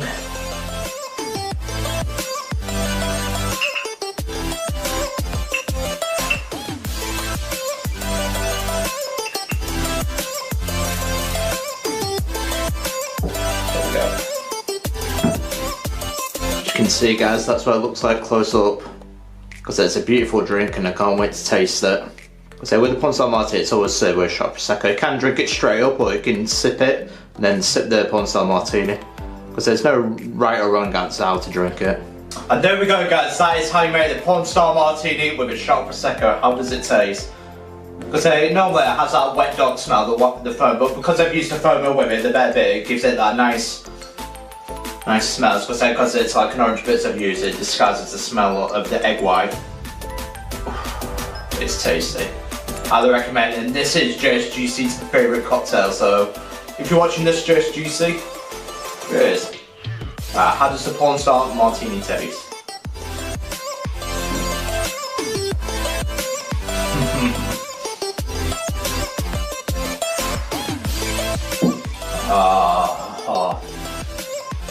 It's absolutely good. It's just so tasty, especially with the vanilla tasting with the passion fruit. Just it's so beautiful. And I would highly recommend, if you ever go to a restaurant, get a Pornstar Martini. As you can see, with the Pornstar Martini, you can see why it's UK's most popular cocktail. Especially it's a hit with the ladies, and even for men. It's a tasty cocktail, and I highly recommend. But I'm going to sip it with the Prosecco as well, because I love my Prosecco. Beautiful. And then sip it with the Pornstar Martini. That's how it should be. That's how I always drink the Pornstar Martini. Because I have a sip of Prosecco and then a sip of the Pornstar. Or you can do it the other way. Or you can drink it straight up, or you can even pour in the Prosecco with the Pornstar. But to me, it ruins the drink. But that, guys, is the Pornstar Martini. Our third time of trying it. I think this time we have finally nailed it. It's absolutely beautiful. I'm happy at how it's turned out. And most of all, it tastes absolutely gorgeous. But that is all for now. Don't forget to like and subscribe for more cocktails like the Pornstar Martini. And I will see you for the next cocktail video. Cheers.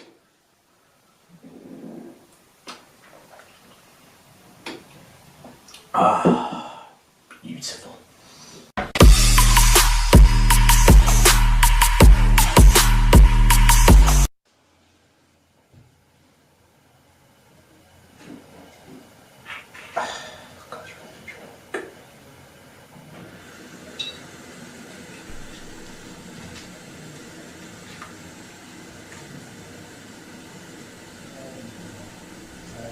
No, it's ruined the drunk, completely ruined the fucking drunk. I like a good mixed outtake. I'm intrigued as to, also clearly the yolk's got into the drink and it needs the egg whites. I'm just intrigued. He's just clearly a bit sceptical that some yolk has got in. Why he then goes to smell the egg and pulls a face. That was funny. Oh man, that is funny. Anyway, thank you very much to Mixed for providing today's halftime entertainment. Much appreciated. Right, we'll crack on then. We're having a look at what the second half is to bring. Thank you very much to everybody for inputting their halftime thoughts. Connor says, I still think City are in a title race. I think it's too early to determine who is and isn't in a title race. It's a difficult question because I don't know. I'm not in a good position to comment on who's in a title race, probably until I get to the second half of the season. Once we get to January, I have a better idea about how things are looking. At the moment, don't really know. Anyway, we've got kick-off in the second half. I'll just roll the thingy.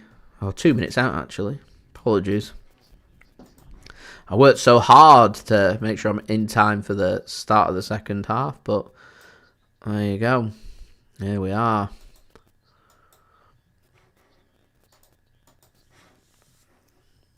Oh, we'll see. Anyway, back in action. Doesn't look like any substitutes has been made, Connor. No, you're right.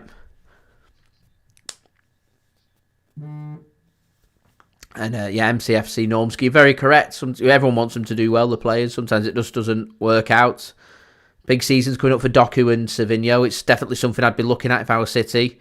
There's a ping-ponging across the Everton penalty area, and Everton can get that one clear. Jean says, favourite cocktail, martini glass, is a pain to drink from. Yeah, because it's awkwardly shaped, because it's not like perfectly round. It's round and then straightens up a little bit at the top. So, yeah. Ever so slightly just straight, so it causes a bit of a spillage, and it's so hard to, from the corner of your mouth, it just, yeah. I can see where you're coming from with it, yeah. Quandary says, okay, a liability, take him off. It's lack of game time, isn't it? It's a lack of game time. Kevin, I think Cherki and Marmoush should be coming on now. Got to be ruthless about things, you know. It's not about players' feelings and doing this and doing that. It's about picking up 3 points. Getting wins. So, we'll see what does happen. We'll see. Big 45 minutes or so coming up here for Man City. What progress have we made? We dropped points against Everton at home at the minute. We're on course to drop points again against Everton at home. That isn't progress. So, we'll see. Anyway, we do pass 50 likes now, so it's fantastic. Now 49 likes away from 100, so any help towards that would be great, guys. Do subscribe and do check out today's video sponsor, SofaScore. Links and details, they are in the description. It's a bit flat at the Etihad at the minute. That's a wayward pass from City.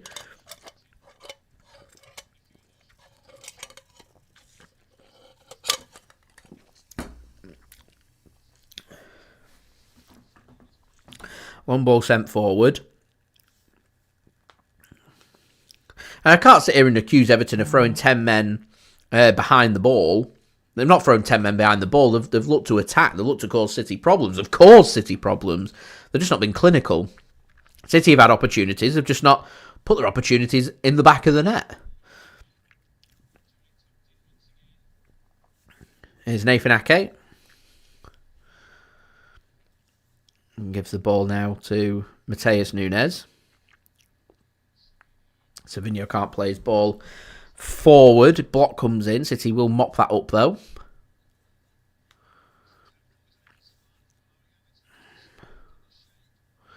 Foden works the ball to Doku on the left. Has he kept himself onside? That's a good run here from Doku. He has kept himself onside. Thought he would just have a drive into the penalty area. Just floating on the outside. Back to Doku again. Looks to the byline. Has to twist and turn. Forced backwards again. Here's Matheus Nunes. Sharper passing from City there. Need a bit more urgency in the tempo. The tempo is very slow, very flat. Almost like City are 2-0 up and dominating the game. We're not 2-0 up and we're not dominating the game. Foden gets dispossessed. Everton scrambling hard here to get this ball clear. They will get the ball clear. City managed to isolate Beto there, but Ake tries to take the touch, and it's a heavy touch, and that'll go out of play for a throw into Everton just inside the City half. Ake has looked like the defensive weak link for City, if I'm being honest. It's difficult for Ake because he's not played during the international break. He's not fluent. He's not played that much for City so far this season, so it's difficult. It's difficult. Here's Beto now, holding it up on Nico O'Reilly. Just goes through the back of Beto. Can't get the ball, and that'll be a free kick.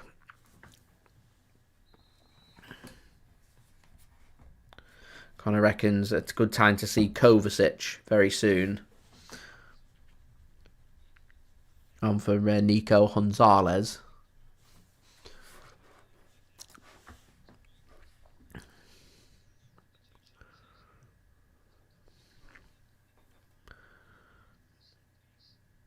So a chance here for Everton to put a ball into the box from this free kick. Just next to the touchline. Ball gets put into the box. Donnarumma should come and collect, and does. Too close to the keeper there. Donnarumma manages to throw it out. Almost like he's taking a throw in himself. Throws him out like that, doesn't he? Is City the forced backwards? There's groans from the crowd about City just being forced backwards there when trying to get forward. Through 53 minutes here at the Etihad now. Still 0-0 between Man City and Everton. Here's Nico G now. Worked back to Nathan Ake. He's got options on the left. He's not really got many options at the back of him, so he's forced to play the ball sideways. He goes to the right instead. Ball gets floated forward here. It's in hope more than expectation, that. It's a poor ball forward from City. A lack of ideas. Now's a good time for substitutes to be made. You know, I get that you want to give the players that you've started the opportunity into the second half to rectify. We're through nearly 10 minutes. We haven't done anything in them 10 minutes to rectify what was going on in the first half. All that's going on here is Everton are more growing into the game. Everton's won themselves another free kick just inside their own half this time. It's a perfect time here for City to be making some substitutes. We're allowed to make 5. I'd be chucking on at least a couple right now.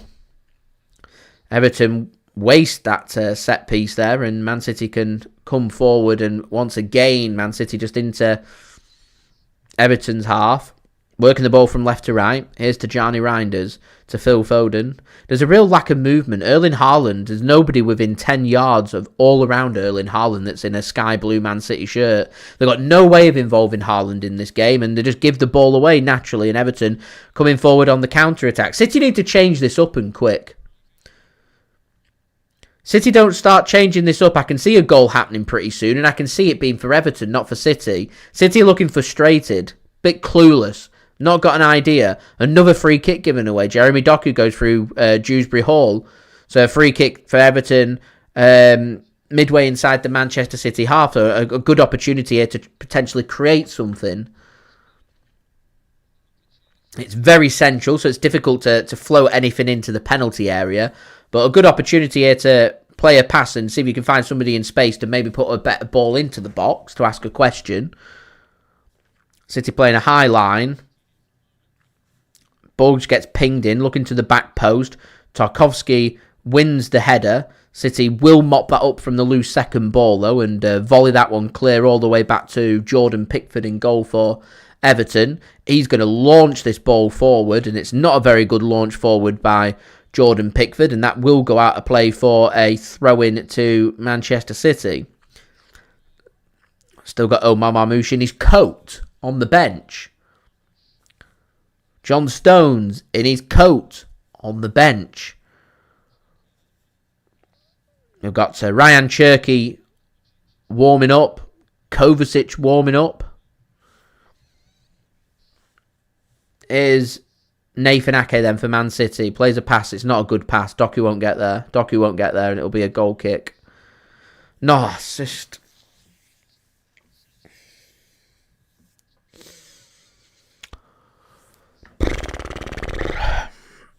City look clueless, guys. They look absolutely clueless. They haven't got an idea. They don't know how to win this game right now.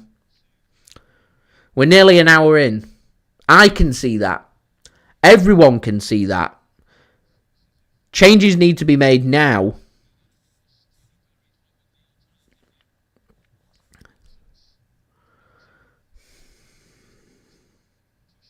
At the moment, Everton don't really need to come out of second gear. Man City aren't really testing their defence. They're happy just to wait for a Man City mistake to see if they can capitalise upon it. They're not having to burn him through that much energy either. So I don't think they're going to feel too much fatigue until much later in this game.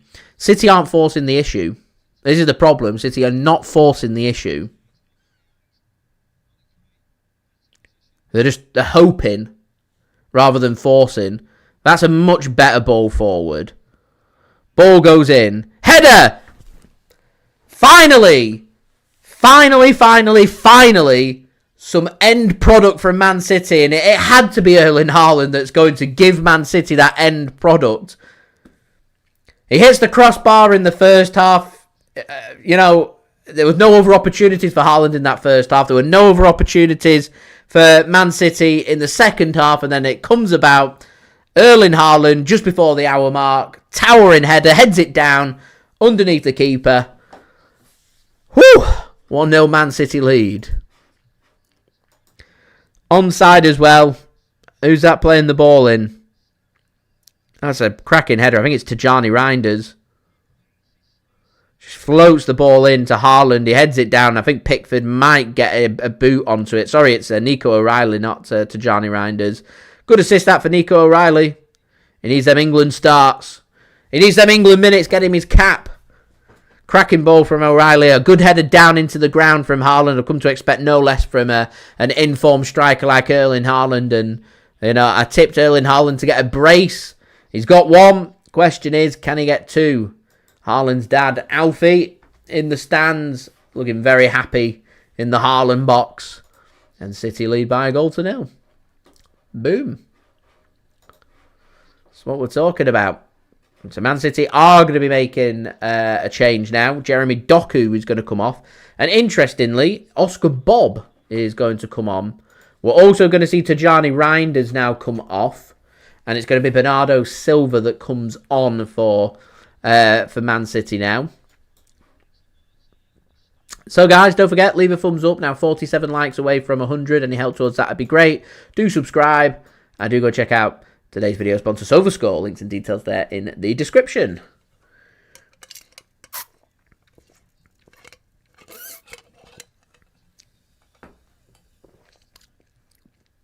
What City don't want to do now, because Everton will come out to play. They've still got a lot of quality. They're capable of scoring. They're capable of creating. They will test City. Need to try and pick them off. If we can go out and grab a second goal, that's where we went wrong last season against Everton. We've got the all-important first goal. We need the killer 2-goal cushion now. If we can get that killer 2-goal cushion, we're looking in a very good position. I'm not sitting comfortable, though. I know we won our last game 1-0 against Brentford away. But, it's not easy. Not getting carried away with that just yet. Still got 30 minutes here to get the job done. And it's not been amazing from City so far. I'm happy we've finally found a clinical touch as Everton have won the ball back high up here.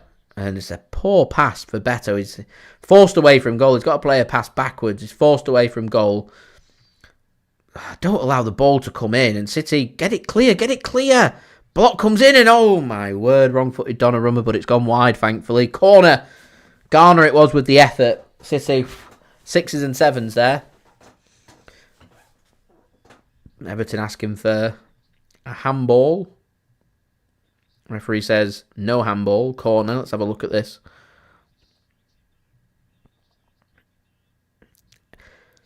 can't give a handball for that. Bernardo sliding in. Bernardo sliding in to make a block.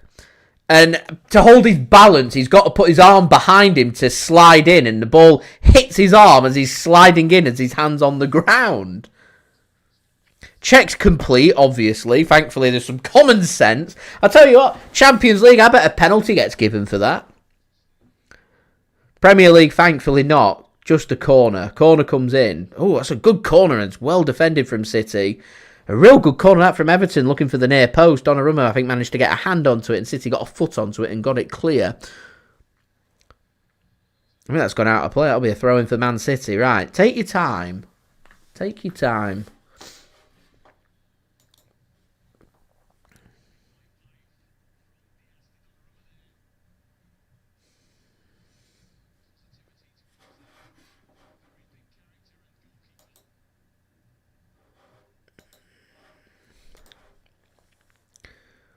Here's City then, inside the Everton half.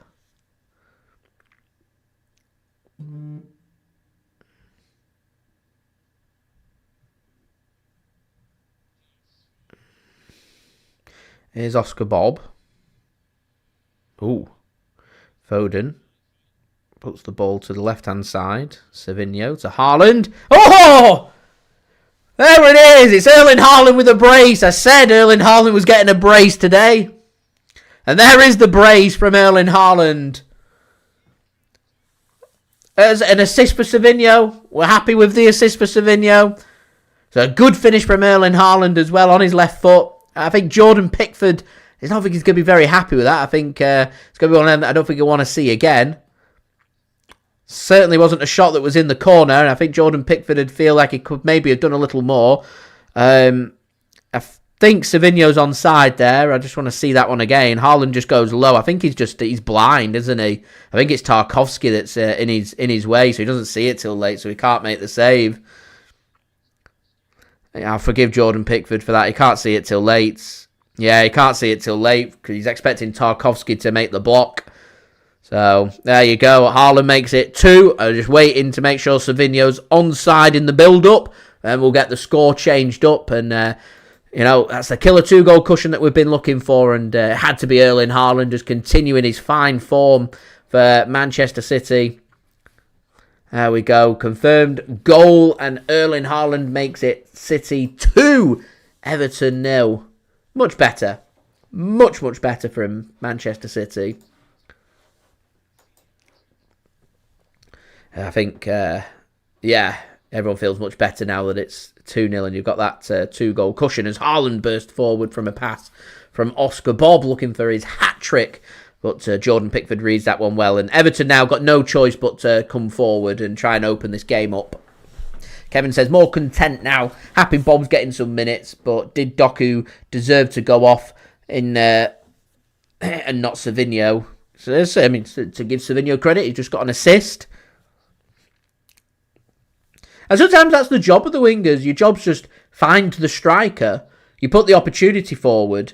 It's Erling Haaland's job to make sure the shots go on target and the ball goes in the back of the net. It's their job as an attacking player to create them opportunities. So it's not always about I want to see Doku and Savinho scoring goals. I want to see them creating opportunities and getting assists as well because, being creative is just as important as being able to score goals. You've got to find the balance. You've got to be able to do both.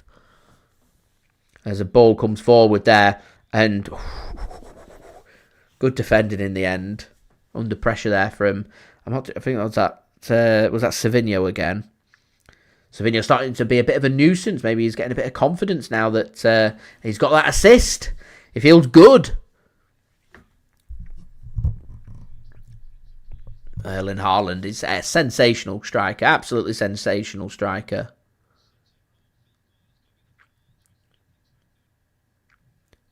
Kevin says, hope he does well. During the first half, I thought Doku were more aggressive. I'm not going to argue against it. I thought in terms of Savinho and Doku looked more likely of the players to make things happen than Savinho.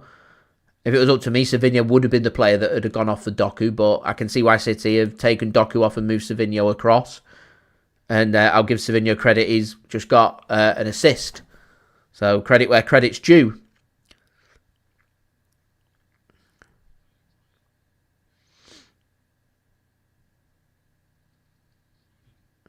And I do get where you're coming from as well in terms of the goals and assists don't matter all that much either. When you've got Erling Haaland scoring all the goals, you don't need to worry too much about scoring goals. And it will come, and there will be games where this does happen. Erling Haaland isn't going to score all the goals for Man City. He's going to have off days. He's going to miss a couple of good opportunities. He'll draw a blank. He's not going to score in every single game. He's human. I know it's close to a goal machine that you're going to get, but he's not a machine. So when them bad days happen, you need other players to pick up the pieces. And I look towards, if Erling Haaland has a bad day, I'm going to say Erling Haaland had a bad day, but Erling Haaland's allowed a bad day because he has many good days. And I want players to pick up the pieces in exchange for, if Erling Haaland's having a bad day in front of goal, I want other players to start chipping in. And it's not, please don't take it as a Doku and Savinho bashing. It's not. Doku and Savinho were one of a few attacking players that Man City have got that I want to see more from. Tijjani Reijnders, Phil Foden, Omar Marmoush now that he's coming back, Bernardo Silva, Oscar Bobb, everyone, chip in, get the goals. Crystal Palace got a goal back. A Ballon d'Or for Haaland. Do you know? It's a World Cup year next year is the difficult thing. That's the difficulty that you have of this. Ballon d'Or's decided in end of September, October time, so we'll know who wins the World Cup. It's likely the Ballon d'Or will go to whoever the best player is that wins the World Cup.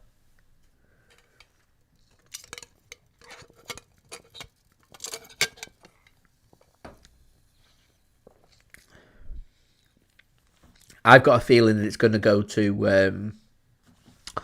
I think Spain might win the World Cup. And I think if Yamal does as well as what he did at the European Championships a couple of years back, I've got a feeling it's going to go to him. I'd love a Haaland Ballon d'Or, though. I really would. Ball comes in here from City, headed clear by Everton. We're in the danger part now. 2-0's a dangerous scoreline. See? 2-0's a dangerous scoreline. Crystal Palace 2-2. Are we top?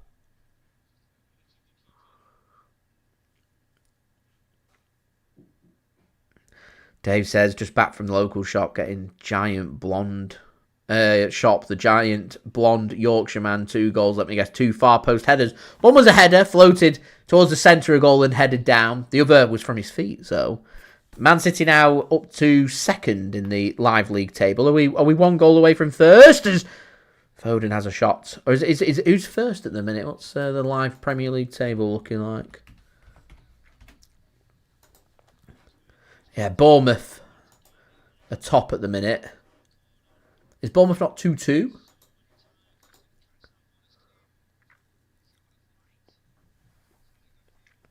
Anyway, chance for Everton to now start.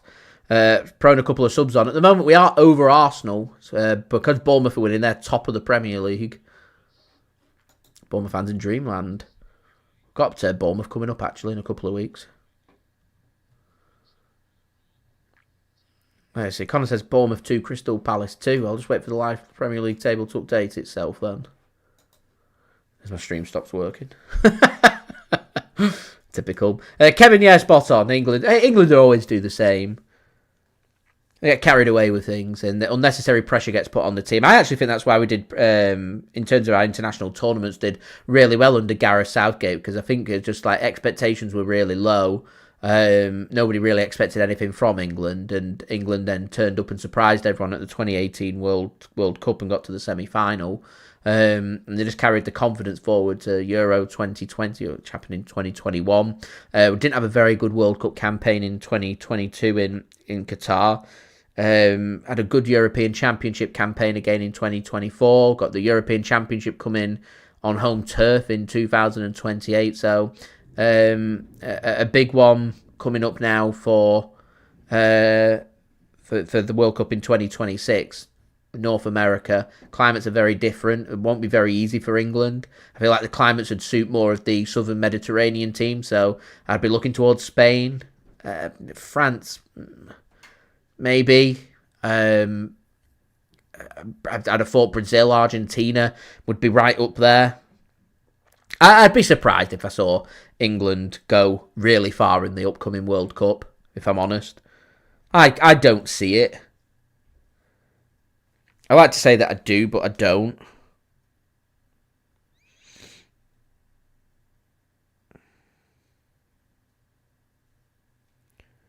My stream's just stopped working, sorry. Ryan says... he's got 2 for Haaland, just need 1 more, and Everton to score. I've no idea if Trafford will still continue to get picked. It's a goalkeeping situation that I was so surprised about, to be honest. Oh, I just closed one of my tabs off that I didn't want to close off.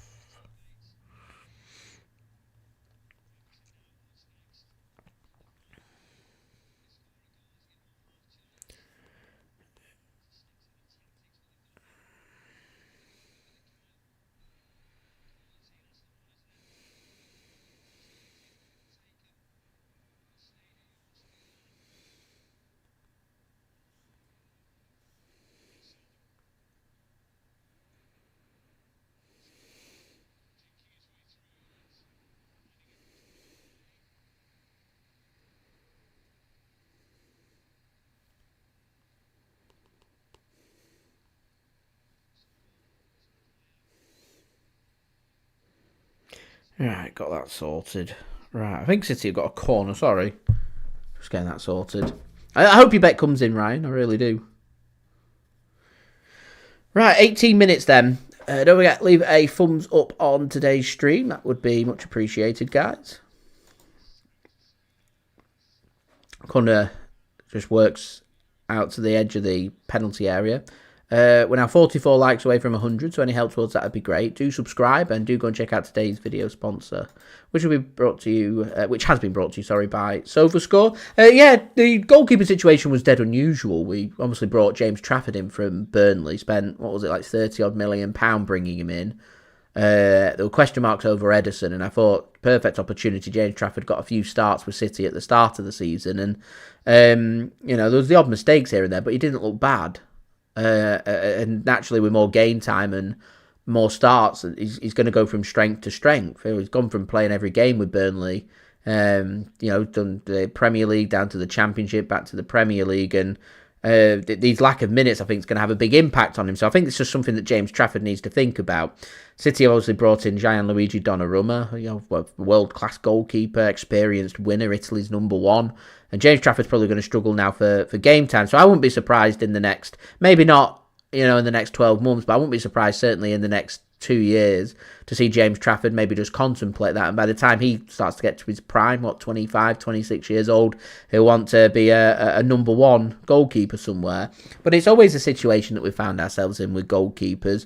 We've always had, real good quality second choice goalkeepers. As a top club, you've got to have a good second choice keeper, but you're always going to have first choice and second choice. And if you're a second choice keeper, you want to be first choice. And if you're not going to become first choice, you're going to want to leave. Ortega, he helped Man City win a Premier League.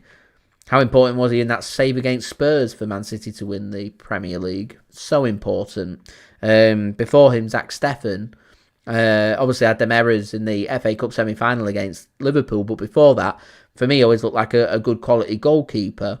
So at some point, James Trafford probably will leave Man City if he can't displace Donnarumma, as Barry comes on for Beto for Everton as they'll face the last 15 minutes.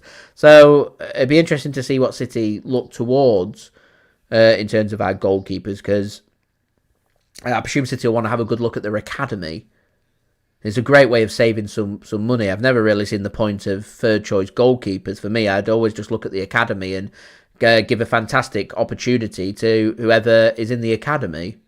I look at Spike Brits, for example. We brought Bettinelli in from Chelsea, but did we need to bring Bettinelli in from Chelsea? We could have given it Spike Brits for the season. Let him be third choice, be around the first team, let him develop, work with Donnarumma, work with James Trafford. When there's injuries, he's going to get into the Man City first team squad. He gets to see what Premier League first team squad experience is like, and within a season, you can then start to either look towards him, moving on and heading out on loan and spreading his wings, so to speak, ready to improve on his own development. And You go to the next academy goalkeeper, and it continues like a conveyor belt. So that's what I would do. That's what I would do if I was in charge. I just feel like third choice goalkeepers, you can use academy players for that. So yeah. World Cup draw. I'm not sure when the World Cup draw is actually. It's exciting. England have qualified. 2 games to spare as a cross comes in from Everton and headed into the side netting, and that's wide for a goal kick. I think some ironic cheers. I think a few Everton fans thought that had gone in. It's not gone in. Remains 2-0, and I think Donnarumma will be interested in trying to keep his clean sheet. I mean, I don't know about you guys, but I liked Ederson, and his distribution was fantastic, but I have a certain amount of assurance that you've got someone as good as Donnarumma in them split moments where a team might just have 1 or 2 shots on target, that Donnarumma's going to pull off the big saves, and I feel confident enough that Donnarumma's not going to make silly mistakes, and Man City are capable of seeing out and coasting these next 13 minutes with a clean sheet intact, touch wood, that we can make that happen. But I just feel more assured seeing someone like Donnarumma in goal, that silly errors from teams having shots aren't going to cost Man City. And I know that more than likely, if you're going to beat Donnarumma, it's going to take a really good effort to do that. Or a real silly mistake from City. So, yeah. Man City are now top of the Premier League, at least until Arsenal play later on today. Momentarily, we can celebrate being top of the league as it stands. Keep an eye on what Bournemouth do in their away game against Crystal Palace.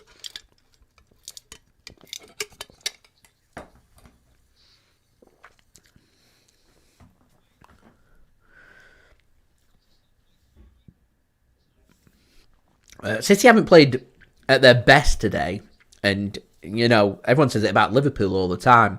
Not playing very well, but winning their games. Man City haven't played very well. Certainly nowhere near to the best of our ability. 12 minutes to see out here, but we're winning and on course for 3 points. And we're grinding. I know Paul Merson made some comments. He doesn't think Man City are in a title race. He doesn't think we're capable of winning the Premier League, which I think is an outstanding thing to say at such an early stage of the season. But, you know, Man City are doing everything that Arsenal and Liverpool are doing so far. We are getting towards that little sticky patch coming up over the next 4 weeks or so. This is where Man City's slump started from last season, and that was all to do with fitness. So I think if Man City can escape with being within 3 points of first place by the time we hit the next international break, I think we're in a really good position for trying to assert ourselves as a potential title challenger. So we'll see what does happen. A good ball was floated across there looking for Haaland. Doesn't amount to anything for City. As kind of informs me that Newcastle have equalised against Brighton away from home. That's now 1-1. Dave says Rangers 1-0 up. Now 2-1 down. Another job for Postecoglou. Former Celtic man. I can't see Postecoglou going there. Surely not. It's like these rumours I hear about Mancini being keen on a move to Man United. Mancini's got an incredible legacy at Man City. Everybody respects Roberto Mancini. I never agreed with how City officials had dealt with Bobby Mank towards the end, but certainly at the club and amongst the fans is nothing but a legend at Man City. And, you know, Mancini's put all the stepping stones in place to allow Man City to prosper over the next 10, 15 years, to go on to the club that they've become. Obviously, Pellegrini had helped Man City with that as well. And, I can't see Mancini wanting to tarnish that. You know, the potential of Mancini returning back to the Etihad and being heavily booed because he's leading Manchester United. I can't see it. Just like I can't see Postecoglou wanting to take over Rangers, tarnishing his hard work that he'd done from his time at Celtic. Doesn't make much sense for me. Obviously, it's a payday and a job at the end of the day to the managers and stuff, but I can't see it. Anyway, Nico O'Reilly has gone down for Man City, just receiving a bit of treatment, so hopefully he will be good to go. And obviously, City haven't got Rayan Ait-Nouri available just yet. He's very close to returning. He is training, so he shouldn't be too far away. So hopefully not injured, and he will be good to continue here for Man City. My stream stopped working, so I don't have an update. I did see Rayan Cherki stripped and ready to come on.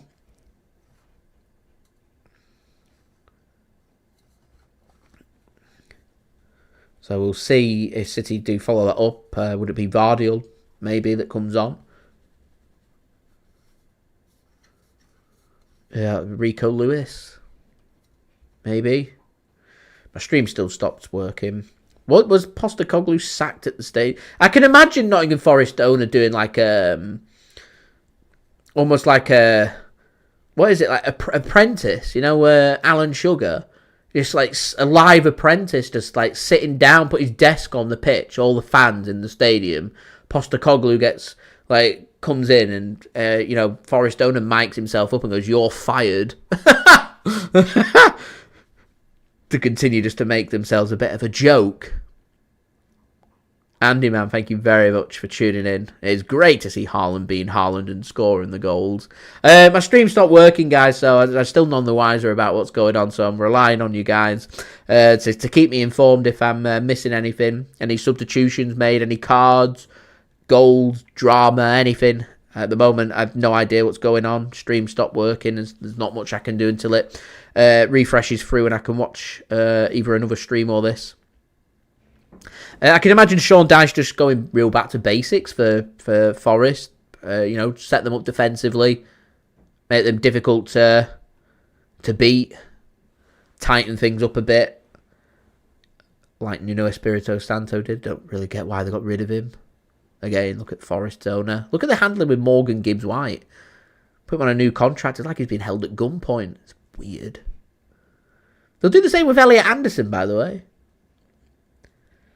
If I'm a player, I won't go near that club with a barge pole whilst he's in charge. I really wouldn't. Anyway, got a stream back, which is good.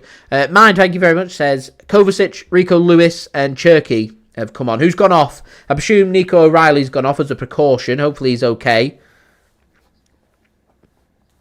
So there is a potential here of either Josko Gvardiol or Nathan Ake starting in the next game on that left-hand side for City if Nico O'Reilly isn't fit to start that game.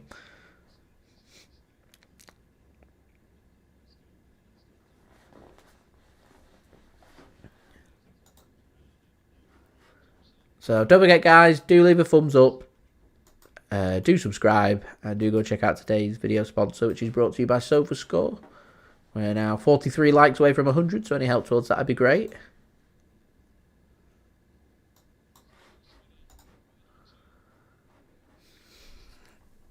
So 6 minutes remaining here. Been quite a few stoppages here in the second half, so I can imagine a good few minutes being added on. Right, yeah, we're getting confirmation of these substitutions. So O'Reilly's just going to limp off. Feeling a bit of discomfort and pain. He doesn't look too bad. Let's see if he goes straight down the tunnel or not. Rico Lewis is going to be the player that comes on rather than Josko Gvardiol. It doesn't look like he's gotten straight down the tunnel. He's gone to the dugout instead, which is good. We're going to see Cherki and Kovacic coming on as well for Man City. Savinho's going to come off and Cherki comes on. And we're also going to see Nico Gonzalez goes off and Kovacic comes on. Yeah, hopefully Nico O'Reilly is okay and it's just a precaution. It shows the importance, really, of ensuring and keeping your players fit. You know, there's got to be a bit of rotation in place for midweek, playing on Tuesday evening against Villarreal away in Spain. So Nico O'Reilly's feeling a bit of discomfort. He's had a real good campaign and assist today. I'd ensure that he remains fit, and you do that by not starting him against Villarreal. Nathan Ake or Josko Gvardiol, they're the players that will start if Ait-Nouri is not good to start just yet. In fact, he's not in the squad today. Tells me he's not quite there just yet, Ait-Nouri, and he might need a few more days. Might be maybe more Villa game next weekend rather than Villarreal, but we'll see. A couple of subs made by Everton. I can see McNeil's come on. Andy Man Marmoush is not on the pitch. Connor, you might be right. May well see Gvardiol play on the left. It could be John Stones and Ruben Dias that start as City's two centre-backs. It could be Ake that goes there and Gvardiol as centre-back. It could be Ake that starts at centre-back again. You know, we've done a good job today of keeping a clean sheet. He could start again, and Gvardiol goes on the left. I'd probably say if I'm City, I don't particularly like changing too much. I know we've got to do a bit of rotation, so I think O'Reilly out and Gvardiol coming in would make a lot of sense. Not too sure I'd change too much in midfield. Dave says Brighton's just scored. I think they've gone 2-1 up against Newcastle. Been a bit inconsistent, Newcastle, this season. Sitting in 10th. In fact, now they're behind. I think they're going to drop down to 13th. So Everton launch a long throw. We don't want a grandstand finish here. So just got to defend this out, get this done. Possibly Kovacic could start in place of Nico G. Quite possibly. I had Kovacic to start ahead of Nico G today, so I wouldn't be surprised. I reckon you're looking at 3 or 4 changes. That's how the rotation's going to work, and then you're going to look at maybe 2 to 4 changes. For the game against Villa from the match against Villarreal, just a way to manage the squad. And then obviously we've got the Carabao Cup game as Swansea, where I'd be looking towards wholesale changes for that match and looking for more squad depth. So I think for me, a Bobb or a Cherki start would be another player that I'd be looking towards. There's 3 or 4 changes that are going to happen. So Gvardiol, I reckon you'll probably see Bobb and maybe Kovacic.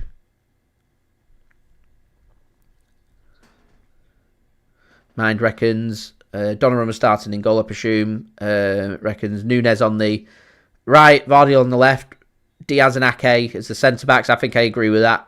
Nico...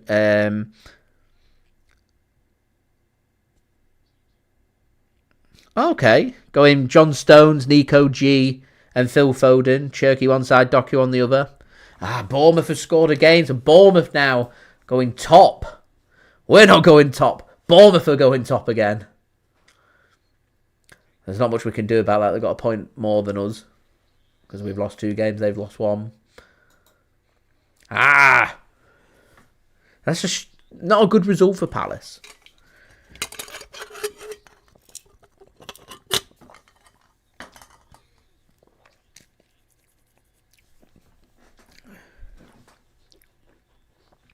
Is City then coming forward? Got 1 minute left of normal time. I said before, I feel a lot of assurance with Donnarumma in goal that I don't feel like Man City are going to do anything silly at the back. That we're going to coast and get this job done. There'd be a time where City would make hard work of this. Brentford away, for example, in January. 2-0 up, 2-0 dangerous scoreline, and they blow it. The lessons are being learnt, the progress is being made. We've just got to see it out. 90 minutes, got 20 seconds or so remaining. Question is, how long's going to be added on? Left for Man City to see the job out. The hate watch of Arsenal. I'd be surprised if Arsenal are dropping any points today. I know they're away, and away games offer their own difficulties. I can't see Fulham doing anything against them. I'd be surprised. All right. I'm going to go for 6. It's 7 that's been added on. So 7 minutes for City to see out here.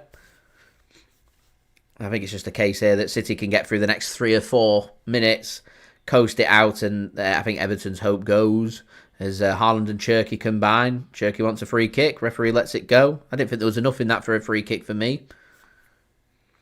It's not going to be the case this in midweek in the Champions League. They blow for any little touch, so there'll be lots of free kicks. Bernardo Silva, a little bit of a follow-through there. Referee again just lets it go. You see good consistency there from the... Look like a handball, that, yeah, free kick given to City. Good consistency there from the referee. Shoulder to shoulder coming together.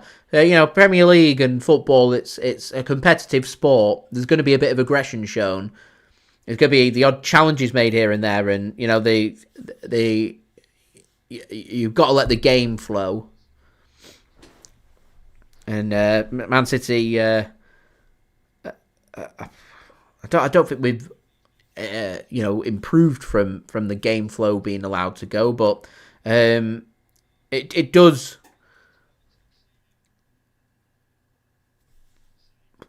Not necessarily, I don't really know what the word is. It doesn't suit Man City to allow the game to flow more, but I just feel like if referees blowing the whistle all the time, it disrupts all the momentum out of the game. Oh, that's a great through ball. Here it is. Here it is. Haaland! Hat-trick time! No! Joe! 3! No! Rayan Cherki should have scored. How have we not made that 3? How have we not made that 3? Julia, welcome. And spot on as well. Donnarumma inspires the confidence. I take a lot of confidence from Donnarumma being in goal. I feel like automatically teams see Donnarumma in goal and they just think, this is going to be hard work scoring a goal today. And that's exactly what you want from a goalkeeper. Joe Hart did it. He was a quality goalkeeper. Makes tremendous saves. Not an easy goalkeeper to beat.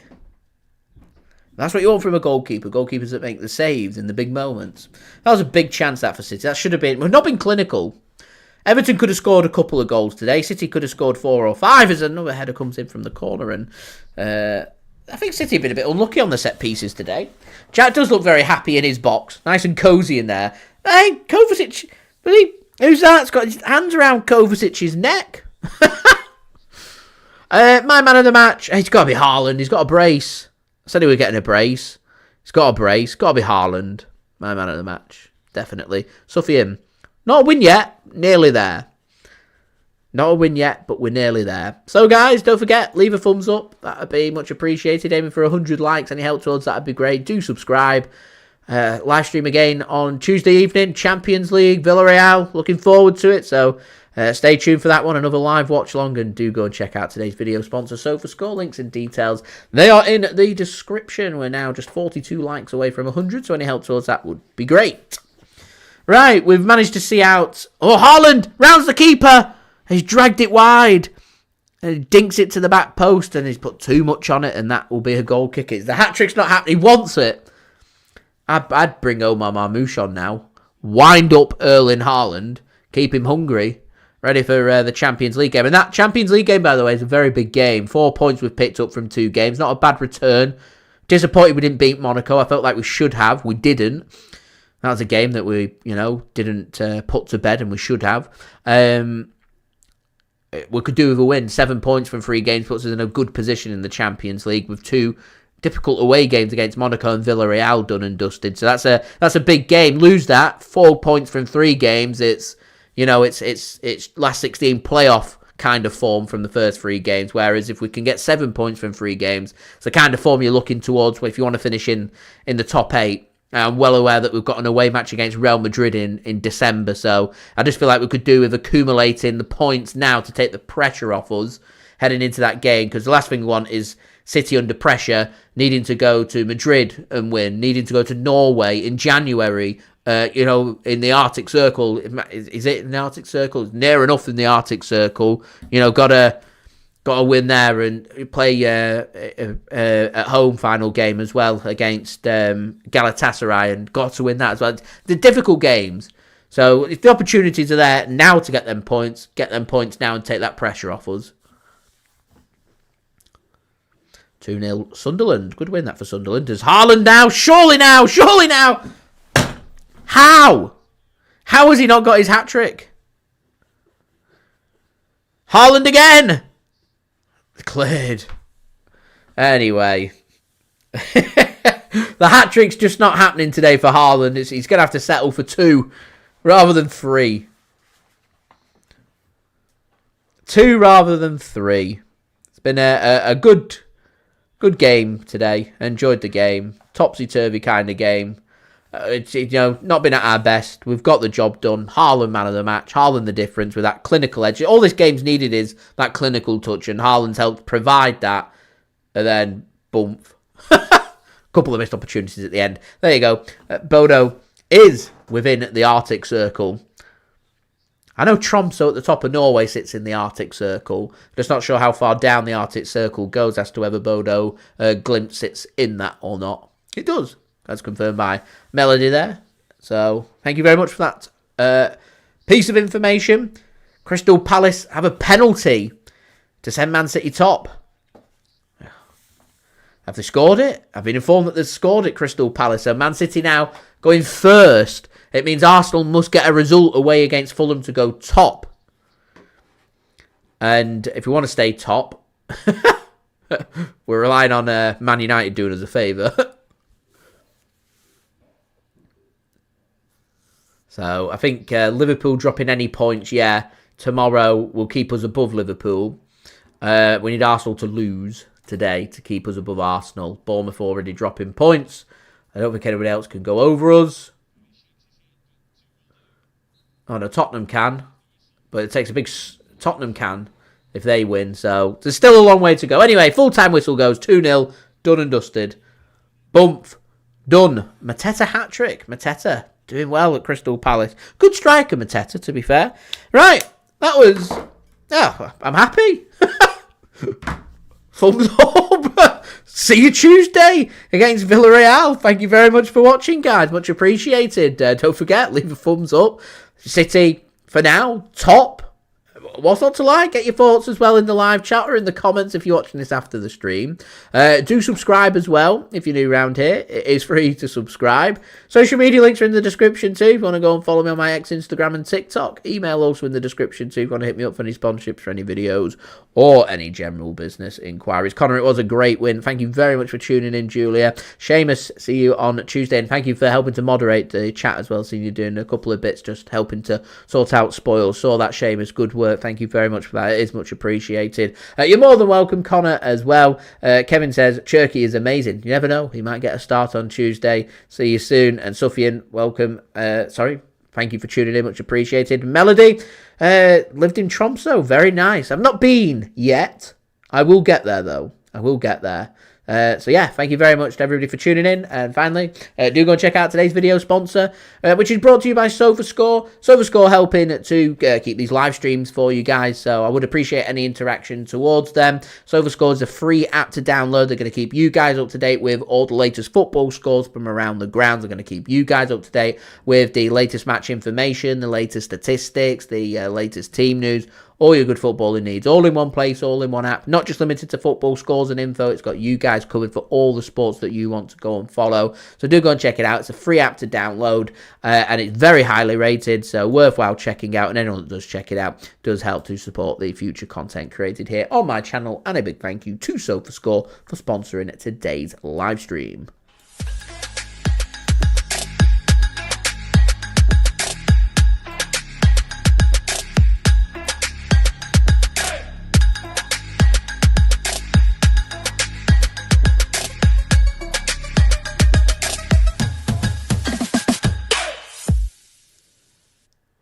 And I'll see you all again Tuesday evening for the next live stream. Do stay tuned for the next hour with my match reaction and thoughts from today's 2-0 solid win against Everton. Man City making progress on last season, learning lessons, not a great first half, a better second half, more of a clinical touch. Erling Haaland's inevitable. City have won. At the moment, we're top of the league. Enjoy your Saturday, guys. Thanks for watching. I've been JSGC. Peace.